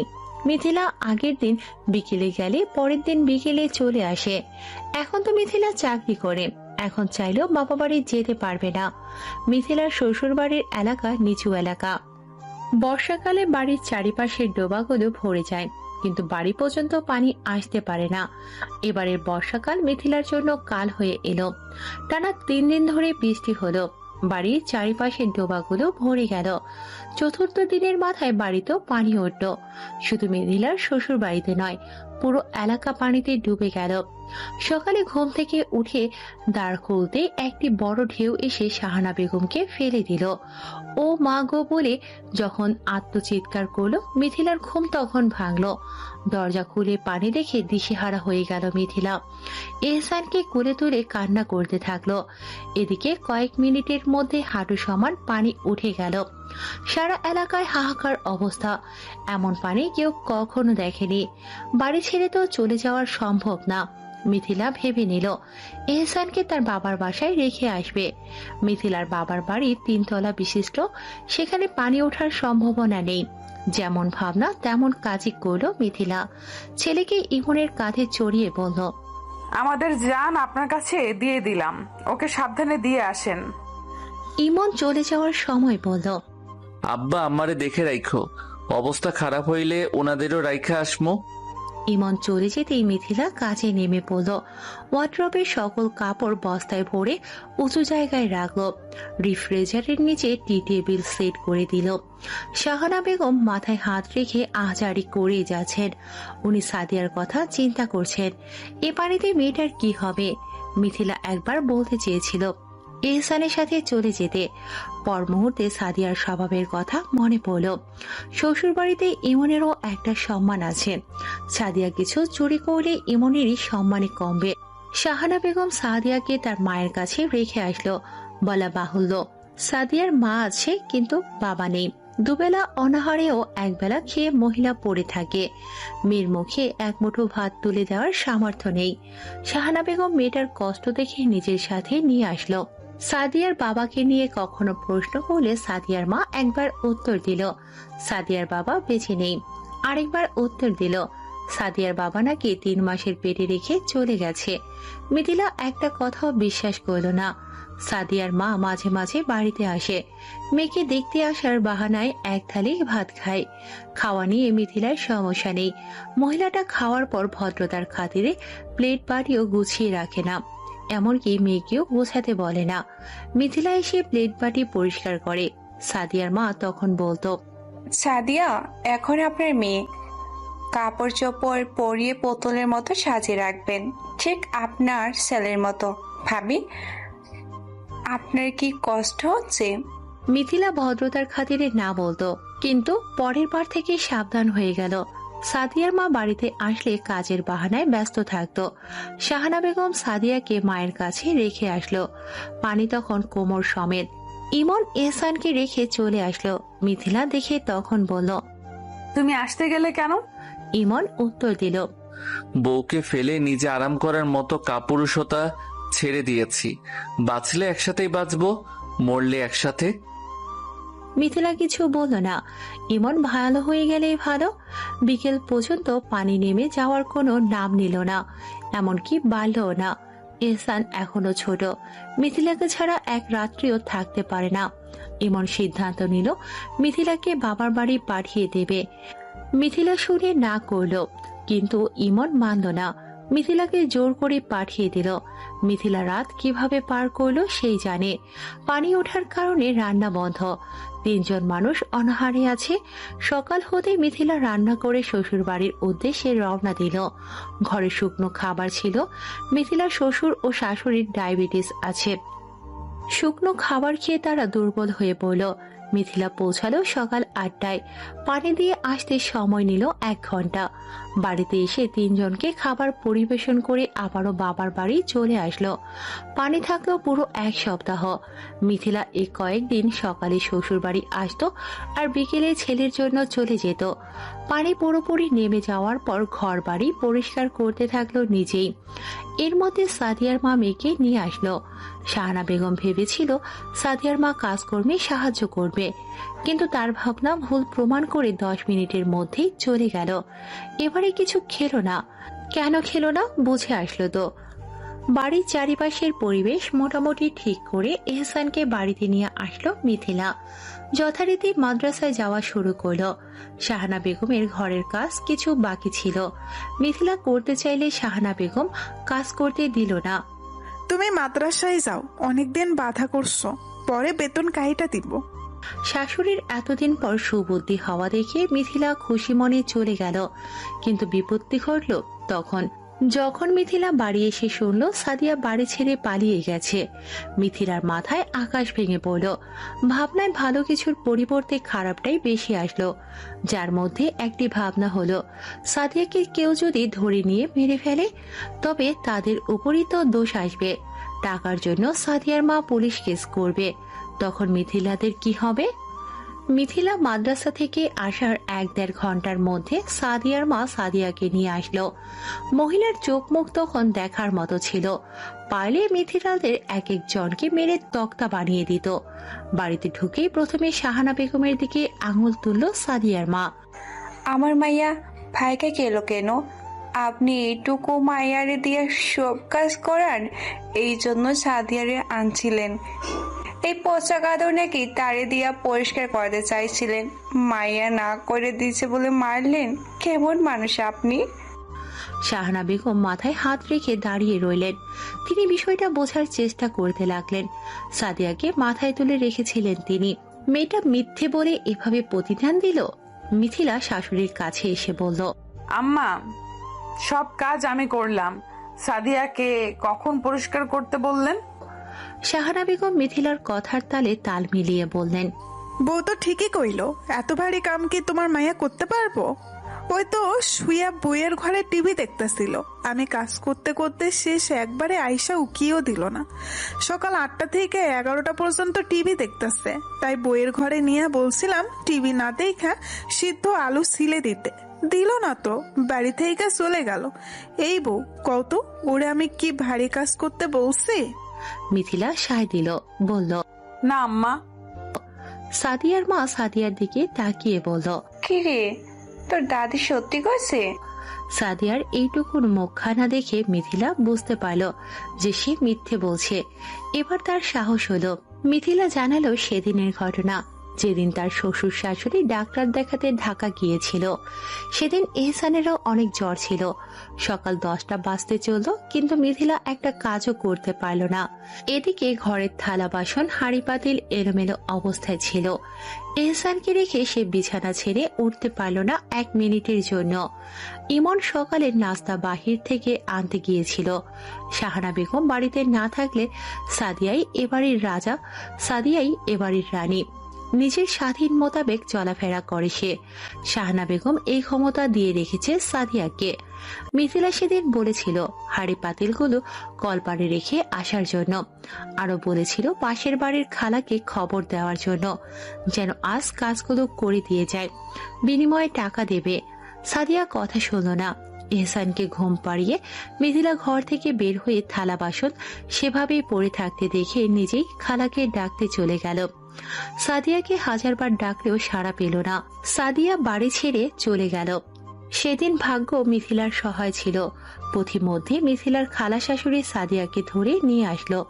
মিথিলা আলাপ আলোচনায় সত্যটা বলল। খালা উল্টো মিথিলাকে জানালো, সাদিয়া বলেছে মিথিলা নাকি থালা বাসন ধুয়ে মুছে দিতে বলেছে। মিথিলা সেদিন খালাকে ইমনকে দিয়ে প্রমাণ দিল। মিথিলা আজ সেই কথাটা সাদিয়ার মাকে জানালো।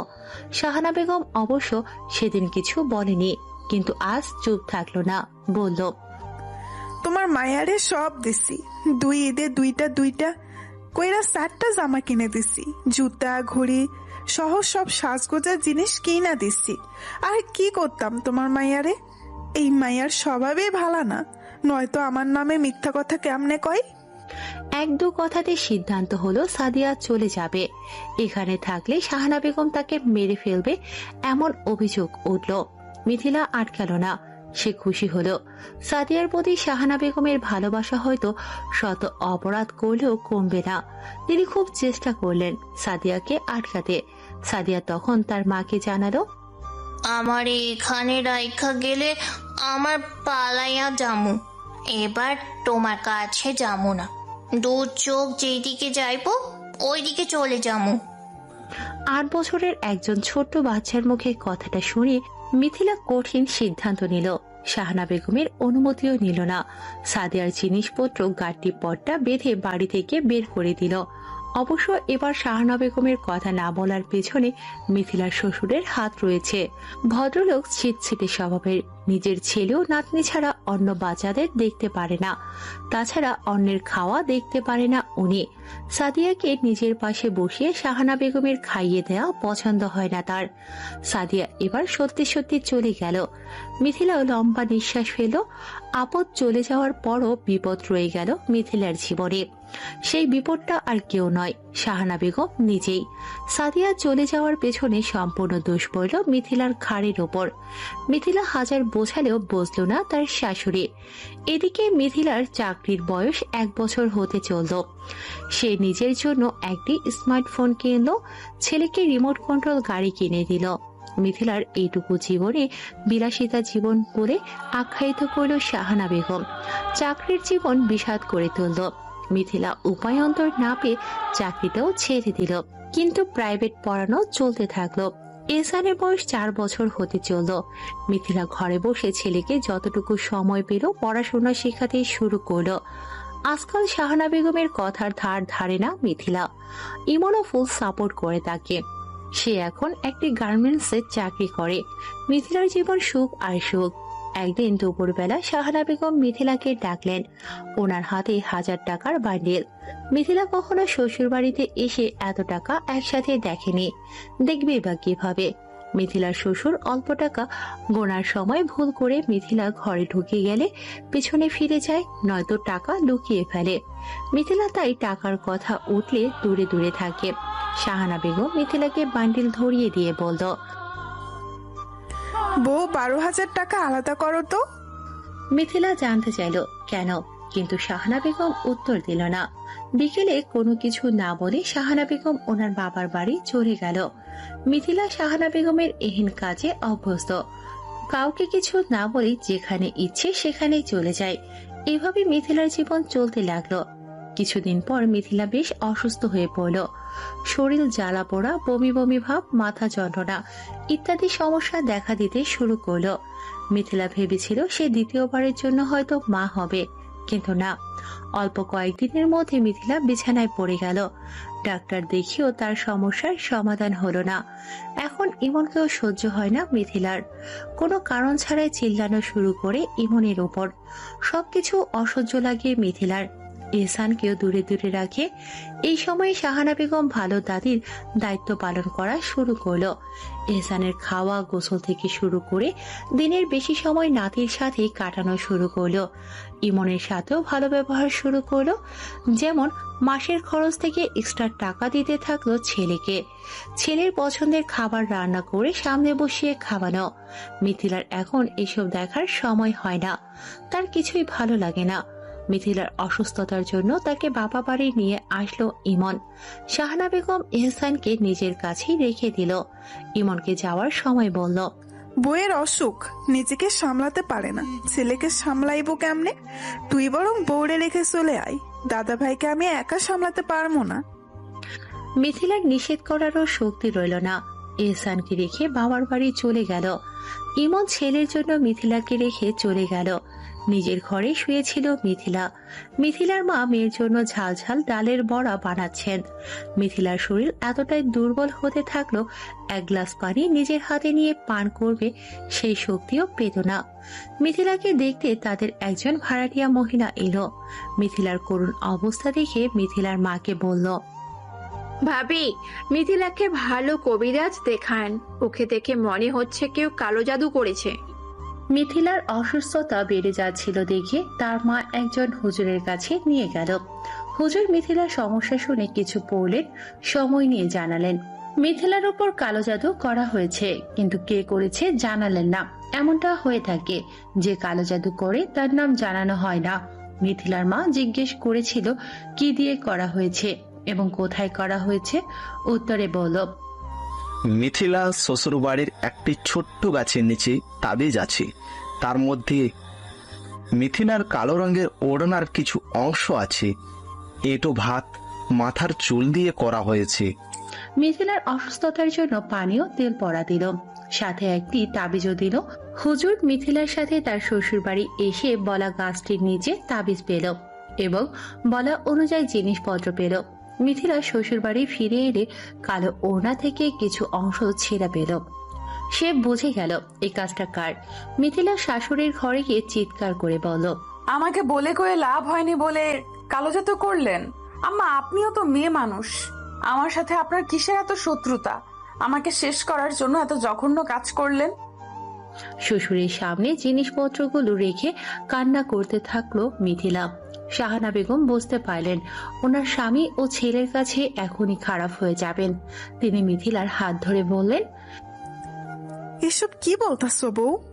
আমি তোমার ক্ষতি করতে চামো কেন? তোমার লগে আমার বনে না ঠিকই, তাই বলে মাইরা ফেলামো এই চিন্তা করি না। মিথিলার শ্বশুর গম্ভীর কণ্ঠে বোঝালো, যা হয়েছে খুব খারাপ হয়েছে।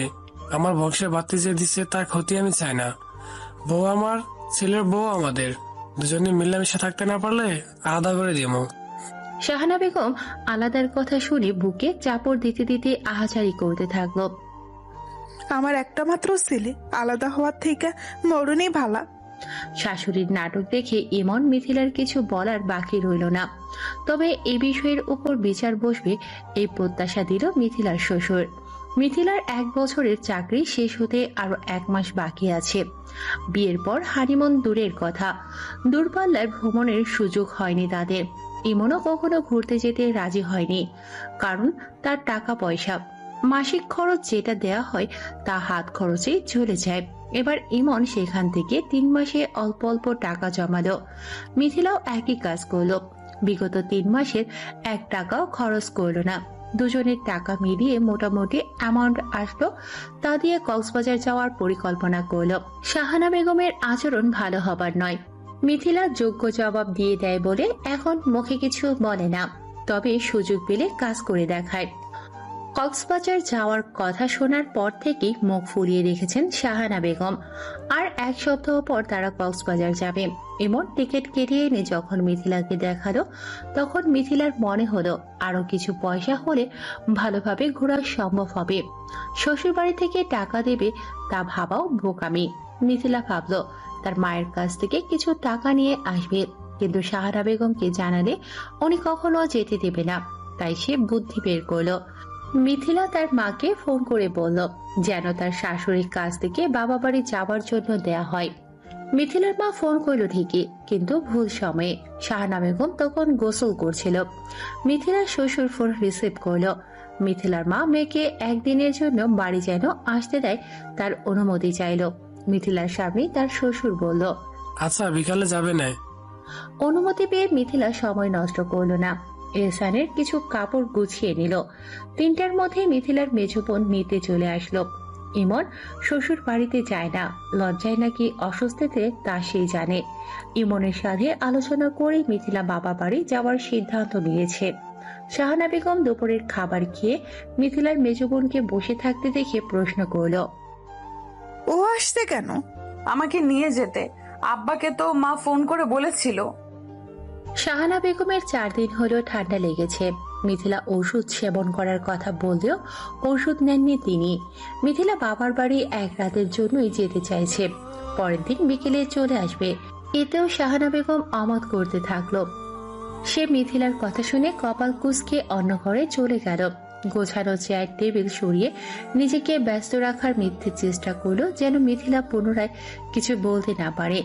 দুপুর গড়িয়ে বিকেল হলো। এর মধ্যে মিথিলা শ্বশুর 10 কেজি গরুর দুধ নিয়ে আসলো।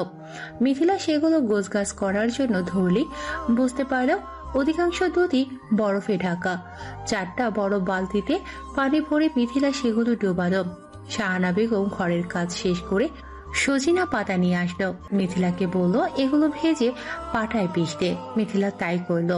সজিনা পাতা, চাল ও চিরা ভাজা, পেঁয়াজ রসুন কালো জিরা ভেজে বেটে গুঁড়ো করে দিল। এই কাজগুলো করতে করতে মাগরিবের আজান দিল। এত সময় দুধগুলো গলে গেল। মিথিলা বড় একটি পাতিলে সেগুলো ছেঁকে ঢেলে চুলায় বসালো। দুধ উবড়ানো হলে ঠান্ডা করার জন্য রেখে শাশুড়ির কাছে এসে বলল, আম্মা, লিমা তো দুপুর থেকে বসে আছে, এবার আমি যাই।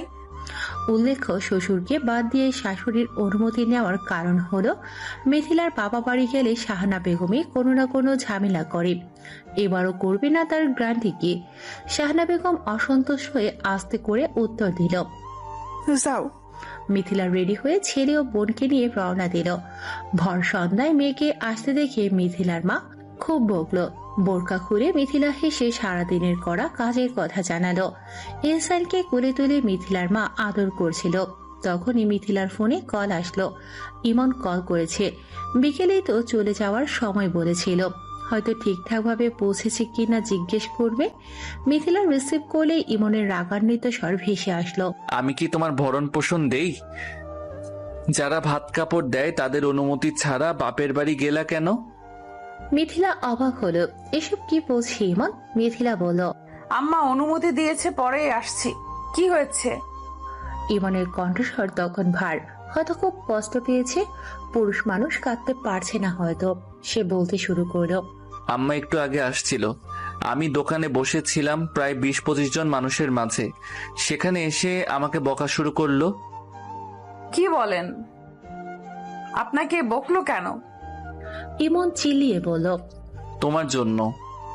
আমাকে এত মানুষের সামনে বলছে জুতা দিয়ে পিটাবে। জুতা তুলে আসছিল, দোকানদার থামাইছে। আরো বলছে তোর বউ তোর কথা শুনে না কেন? আমি কি করছি তুমি বলো? আমার কথা মান্য বা অমান্য করার কোনো কারণ আছে? আমার ইনকাম নাই, পরিবারে আমার কোনো দাম নাই। আমার কথা কেউ শুনে আমাকে এতগুলো মানুষের সামনে মারতে আসলো, এটা না করে আমাকে দূরে ডেকে নিয়ে কয়েকটা জুতার বাড়ি দিত, তা না করে কি করলো? মিথিলার চোখ বেয়ে অঝোর ধারায় পানি ঝরছে। সে উত্তেজিত কণ্ঠে বলল, আমি কি চলে আসবো? ইমন তখনও রেগে আছে, শান্ত হচ্ছে না। মিথিলা পুনরায় বলল, আপনি বাসায় আসেন, আমি আসতেছি। সোফায় বসে কথা বলছিল, ঘরে আর যাওয়া হলো না। মিথিলা পুনরায় বরখা পরে মায়ের উদ্দেশ্যে বলল, তোমার মেয়ের কপালে সুখ কখনো ধরা দিবে না মা। মেয়ের কাছে সমস্ত ঘটনা শুনে মিথিলার মা স্বামীকে ফোন করলেন। খালি মুখে মেয়েকে বিদায় দিলেন না, ঘরে যা ছিল তা দিয়ে নিজের হাতে খাইয়ে দিলেন। মিথিলার বাবা নিজের মেয়েকে শ্বশুর বাড়িতে নিয়ে গেলেন। সেখানে শাহানা বেগম নানান কথা শোনালেন। ইমন বাড়ি ফিরলে খুব চিল্লাপাল্লা করলো। মিথিলার বাবার উদ্দেশ্যে বলল, আপনার মেয়েকে নিয়ে চলে যান। এই বাড়িতে আমি মোমের পুতুল, আমার কোনো দাম নেই। এখানে থাকলে এই মহিলার অত্যাচারে হয় আপনার মেয়ে মরে যাবে, নয়তো আমি। মিথিলার বাবা বুঝিয়ে শুনিয়ে চলে গেলেন।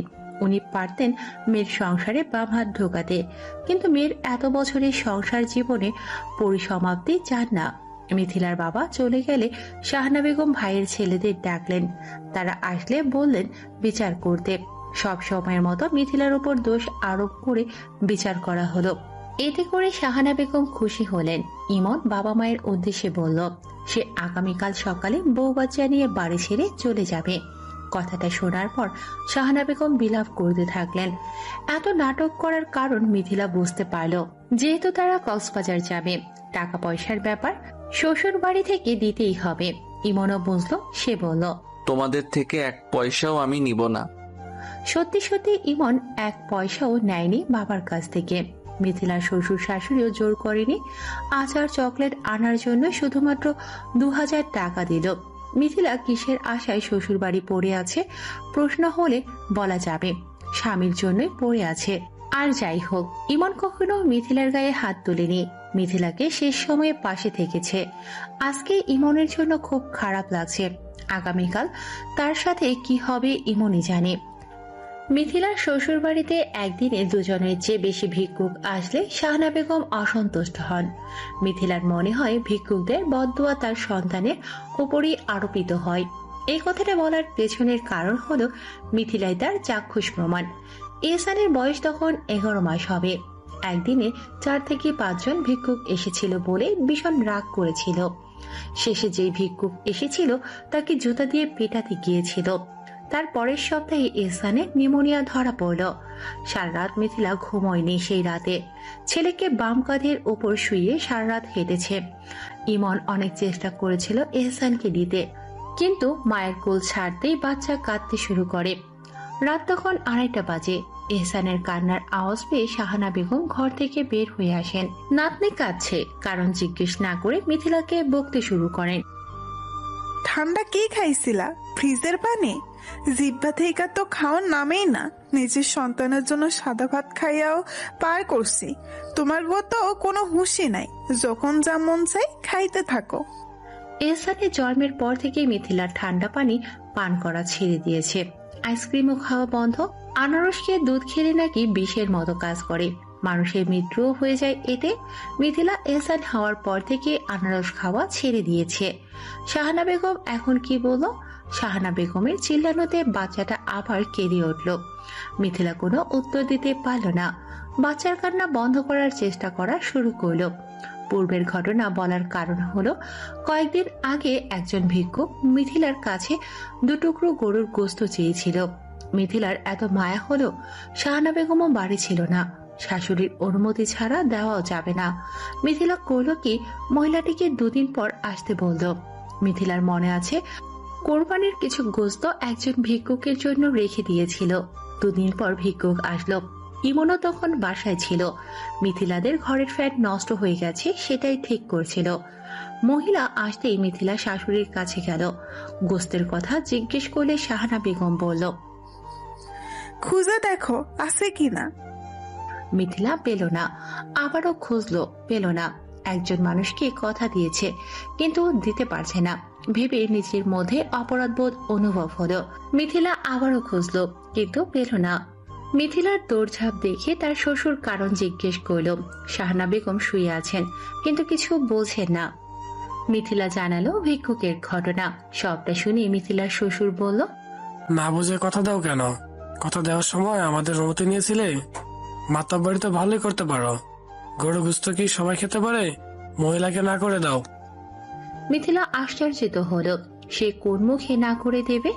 ভিক্ষুক দুয়ারে বসে আছে, অপেক্ষা করছেন দুটুকরো গোস্তের জন্য। মিথিলা কাঁদো কাঁদো হয়ে ইমনের কাছে আসলো। ইমন বলল, কেন কথা দিতে গেলা? নিজের সংসার হতো, এই 2 টুকরো কেন? 1 পলিথিন গোস্ত দিয়ে দিতা। কি যে বোকামি করো, সেদে সেদে মানুষের বদদোয়া নাও। মিথিলার এবার সত্যি সত্যি কান্না এলো। মিথিলার শ্বশুর মহিলাটিকে তাড়িয়ে দিল। মহিলাটি সেদিন হাউমাউ করে কেঁদে আল্লাহর কাছে বিচার দিয়েছিল। কি জানে সেই দোয়া কবুল হয়েছে কিনা। কয়েকদিন যাবৎ শাহানা বেগমের কোনো নড়চড় নেই। কথা বললেও আস্তে আস্তে কথা বলে। সারাক্ষণই ঘরের কোনায় শুয়ে থাকে। মিথিলাকেও কিছু বলে না। মিথিলা চাকরি ছেড়ে দিয়েছে কয়েকদিনই হলো। ছেলের ভবিষ্যতের কথা বিবেচনা করে চাকরি ছেড়ে দিয়েছে, কিন্তু প্রাইভেট ছাড়েনি। 5-6 জনের মতো এখনো তার কাছে পড়ে। শাশুড়ির কথাবার্তা কম বলা মিথিলার কাছে ভালো ঠেকছে না। সকালে ঘুম থেকে উঠে মিথিলার কাজ হলো সারাদিন সে কি কি রান্না করবে সেগুলো জিজ্ঞেস করে নেওয়া। আজও তাই করলো। সে ঘরে গিয়ে দেখলো শাহানা বেগম বিছানায় শুয়ে কাতরাচ্ছে। মিথিলা গা ছুঁয়ে তাপমাত্রা দেখলো, স্বাভাবিকের তুলনায় একটু বেশি তাপমাত্রা। আস্তে করে ডাকলো, আম্মা কি হয়েছে? শাহানা বেগম কুকড়ে বললেন, মরে গেলাম গো বউ। ঘরের বাতি জ্বালিয়ে শাহানা বেগমকে ধরে বসালো মিথিলা। জিজ্ঞেস করলো, আম্মা কি হয়েছে? কোথায় খারাপ লাগছে? শাহানা বেগম কেঁদে বলল, স্থলের নিচে বিস্ফোরা হয়েছে, কি ব্যথা, নড়তেও পারি না। ও মা গো। মিথিলা দেখলো সত্যি বিস্ফোরা হয়েছে, ডাক্তার দেখাতে হবে। মিথিলার শ্বশুর বাইরে ছিল। শাহানা বেগমকে শুইয়ে দিয়ে ইমনের কাছে এসে বলল, আম্মার তো অনেক খারাপ অবস্থা, কি করবেন? আমাকে বলছো কেন? আমি কি কামাই করি? কথাটা ভুল নয়, টাকা দেওয়ার মালিক মিথিলার শ্বশুর। তারা শুধু রুগীকে কাঁধে তুলে ডাক্তারের কাছে নিয়ে যেতে পারবে। মিথিলার শ্বশুরকে জানানো হলে তিনি শাহানা বেগমের কাছে এসে বললেন, চলো ডাক্তারের কাছে নিয়ে যাই। শাহানা বেগম নাকচ করে বললেন, আমার বোনের এমন হয়েছিল, গোপাল ঘি লাগাইছিল, ভালা হইয়া গেছে। আমাকে গোপাল ঘি আইনা দেন। ডাক্তার দেখাই, এসব গোপাল ঘিটি দিয়ে কিছু হবে না। শাহানা বেগম শুনলেন না। গোলাপ ঘি এনে লাগালেন, সাথে ফার্মেসি থেকে ঘা পেকে যাওয়ার ওষুধ খেলেন। মিথিলা ও ইমনের কথা আমলে নিলেন না, অথচ সুস্থতার পুরোটা সময় মিথিলাই তার সেবা করলো। কিছুদিন পর শাহানা বেগমের বিস্ফোরার অবস্থা খুব খারাপ হলো। আক্রান্ত স্থান শক্ত ও জমাট বেঁধে গেল। জায়গাটা ব্যথায় টনটন করতে শুরু করলো। মিথিলা এত করে বলল ডাক্তার দেখাতে, শুনলো না। উল্টো আরেকজনের কথায় আক্রান্ত স্থানে তুকমা পানীয় জলের সাথে মিশিয়ে খাওয়া হয়, ভিজিয়ে কাপড় দিয়ে পেঁচিয়ে রেখে দিল। ইমন যেহেতু ফার্মেসিতে ট্রেনিং নিয়েছে, সে জানালো এটা করলে আরো ক্ষতি হবে। শাহানা বেগম শুনল না। একদিন কি হলো, শাহানা বেগমের বিস্ফোরা হওয়ার স্থানটা জুড়ে এক পাশটা ব্যথা শুরু হলো। এবার মিথিলা শুনল না। বাড়ি থেকে ময়মনসিংহ সদর বেশি দূরে না। সকালে শাহানা বেগমকে সাথে নিয়ে ময়মনসিংহের উদ্দেশ্যে রওনা হলো। ডাক্তার দেখানোর কথা আসতেই শাহানা বেগম বলল তিনি মহিলা ডাক্তার দেখাবেন। ইমন তাই করলো। প্রথমে মেডিসিন বিশেষজ্ঞ মহিলা ডাক্তারকে দেখালো। সে রেফার করলো সার্জারি বিশেষজ্ঞ মহিলা ডাক্তারের কাছে। ডাক্তার জানালো যত দ্রুত সম্ভব অপারেশন করাতে। শাহানা বেগম ভয় পেয়ে গেল। মিথিলা খেয়াল করে দেখলো তার শাশুড়ি ভয় ঘামছে। মিথিলা অভয় দিল যতদিন হাসপাতালে থাকতে হবে সে থাকবে, দরকার হলে এহসানকে বাবার বাড়ি রেখে আসবে। শাহানা বেগম কি ভাবলো কে জানে। মিথিলার কথার প্রত্যুত্তর না দিয়ে হাসপাতাল থেকে বের হয়ে আসলো। ইমন ও মিথিলা পেছনে আসলো। শাহানা বেগম কাকে যেন ফোন করলো। কল রিসিভ হতেই বলল, এই বউ, আমাদের এইদিকে কোন মহিলা সার্জারির ডাক্তার নাই? অপর পাশের জন কি বলল শুনতে পেল না মিথিলা ও ইমন।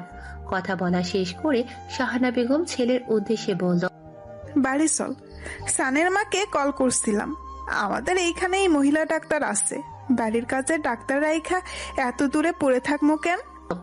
মিথিলা জোর গলায় বলল, আম্মা ওইখানের চিকিৎসা ভালো না, আপনি এখানে করান।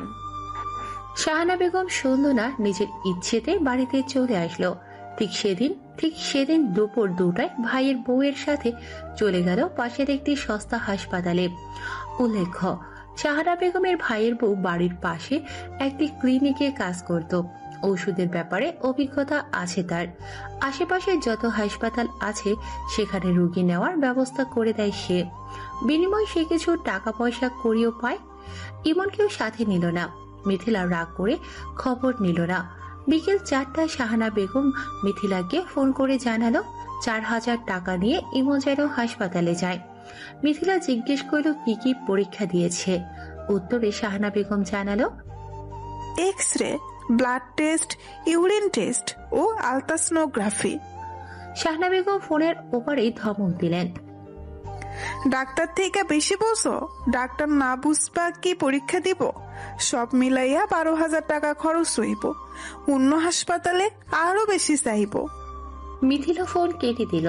তার কথা শুনিনি, এখন অযথা কথা শোনানোর কোনো মানেই হয় না। মিথিলা ইমনকে ফোন করে বাসায় আসতে বলল। শ্বশুর আসলে মিথিলা পরীক্ষার ব্যাপারে জানালো।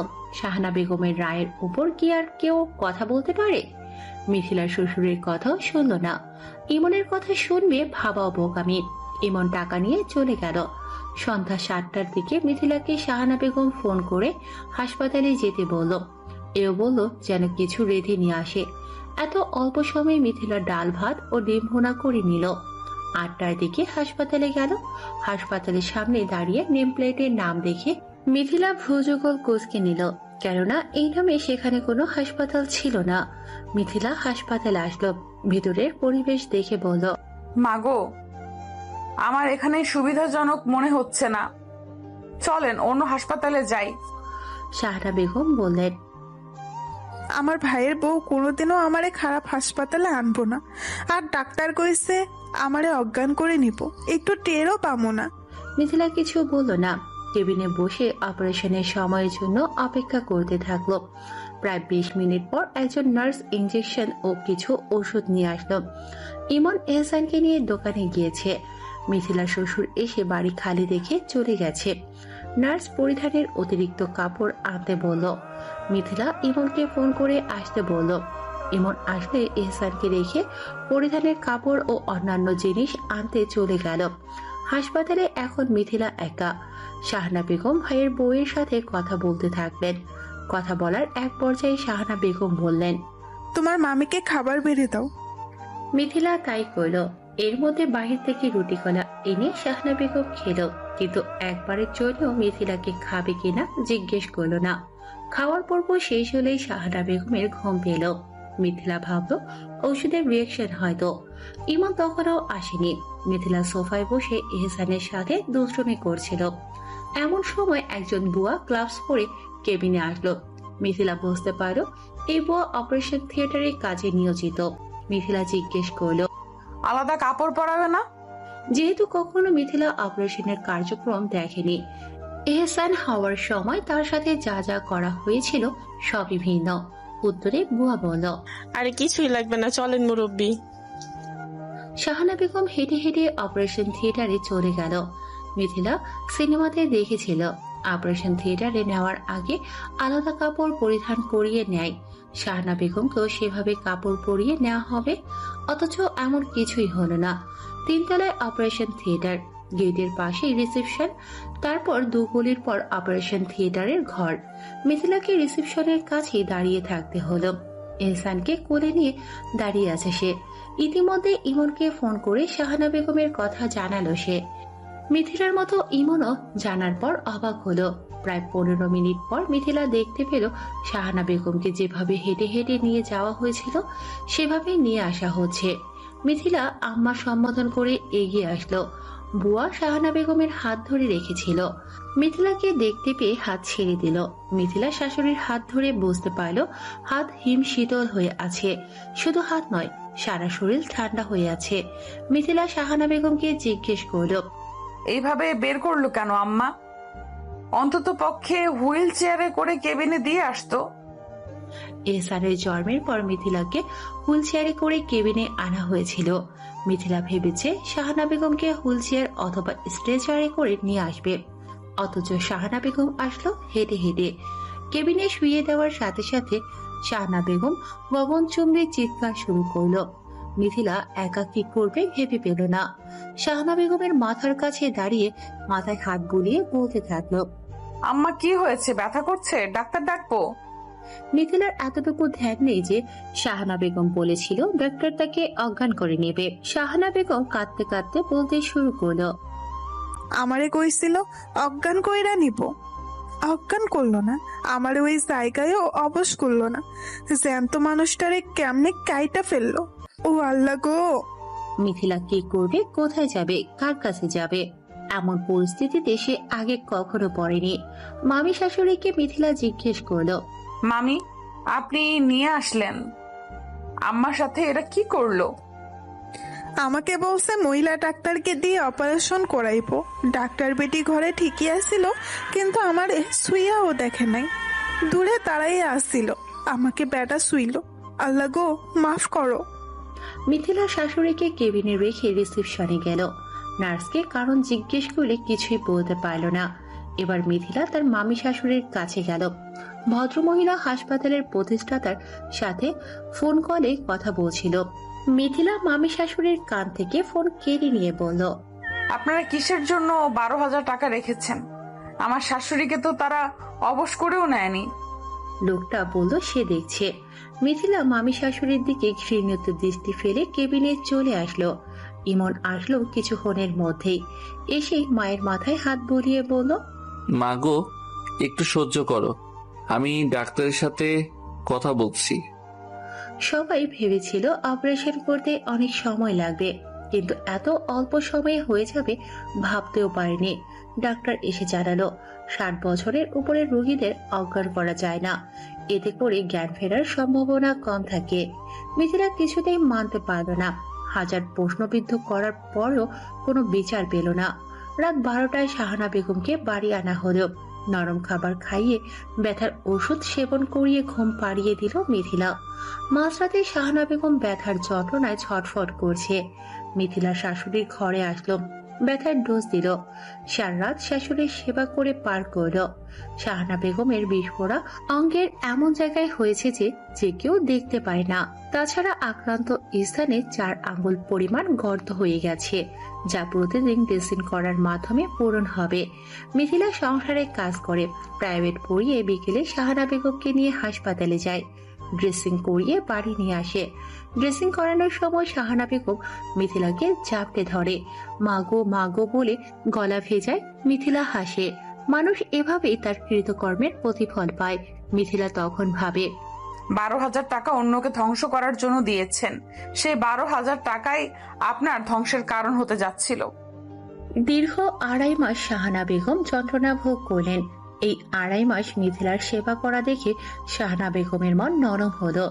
শাহানা বেগমকে যে কেউ দেখতে আসলেই বলতো, ওই আমার ছেলের বউ না, আমার মাইয়া, আমার সব কাজ করে দেয়, আল্লাহ ওরে পাইসা রাখুক। মিথিলা আড়াল থেকে শুনে চোখ মুছে। মিথিলার জীবন অন্যরকম হয়ে গেল। শাহানা বেগমও এখন আর মিথিলার পিছু লাগে না। পুনশ্চ বাস্তবতা খুবই কঠিন। সব শাহানা বেগম কৃতকর্মের ফল ভোগ করে না। সব মিথিলা দিন শেষে শক্ত হতে পারে না। সব ইমন বাবা মা বেঁচে থাকাকালীন কর্ম করে চলতে পারে না। বাবা মায়ের হাতের পুতুল হয়ে থাকতে হয়। মিথিলার মতো মেয়েরা আমাদের সমাজে আছে, যারা কখনোই পরিবারের সমর্থন পায় না। মিথিলাদের মতো মেয়েদের উদ্দেশ্যে একটাই কথা বলা উচিত, তোমরা শক্তিশালী হও, নীরবে অন্যায় সহ্য করো না। শাহানা বেগমরা ভালো হয় না, সত্যি কখনো ভালো হয় না। গল্পে শাস্তি পেল বলে বাস্তব জীবনে তারা শাস্তি পায় না।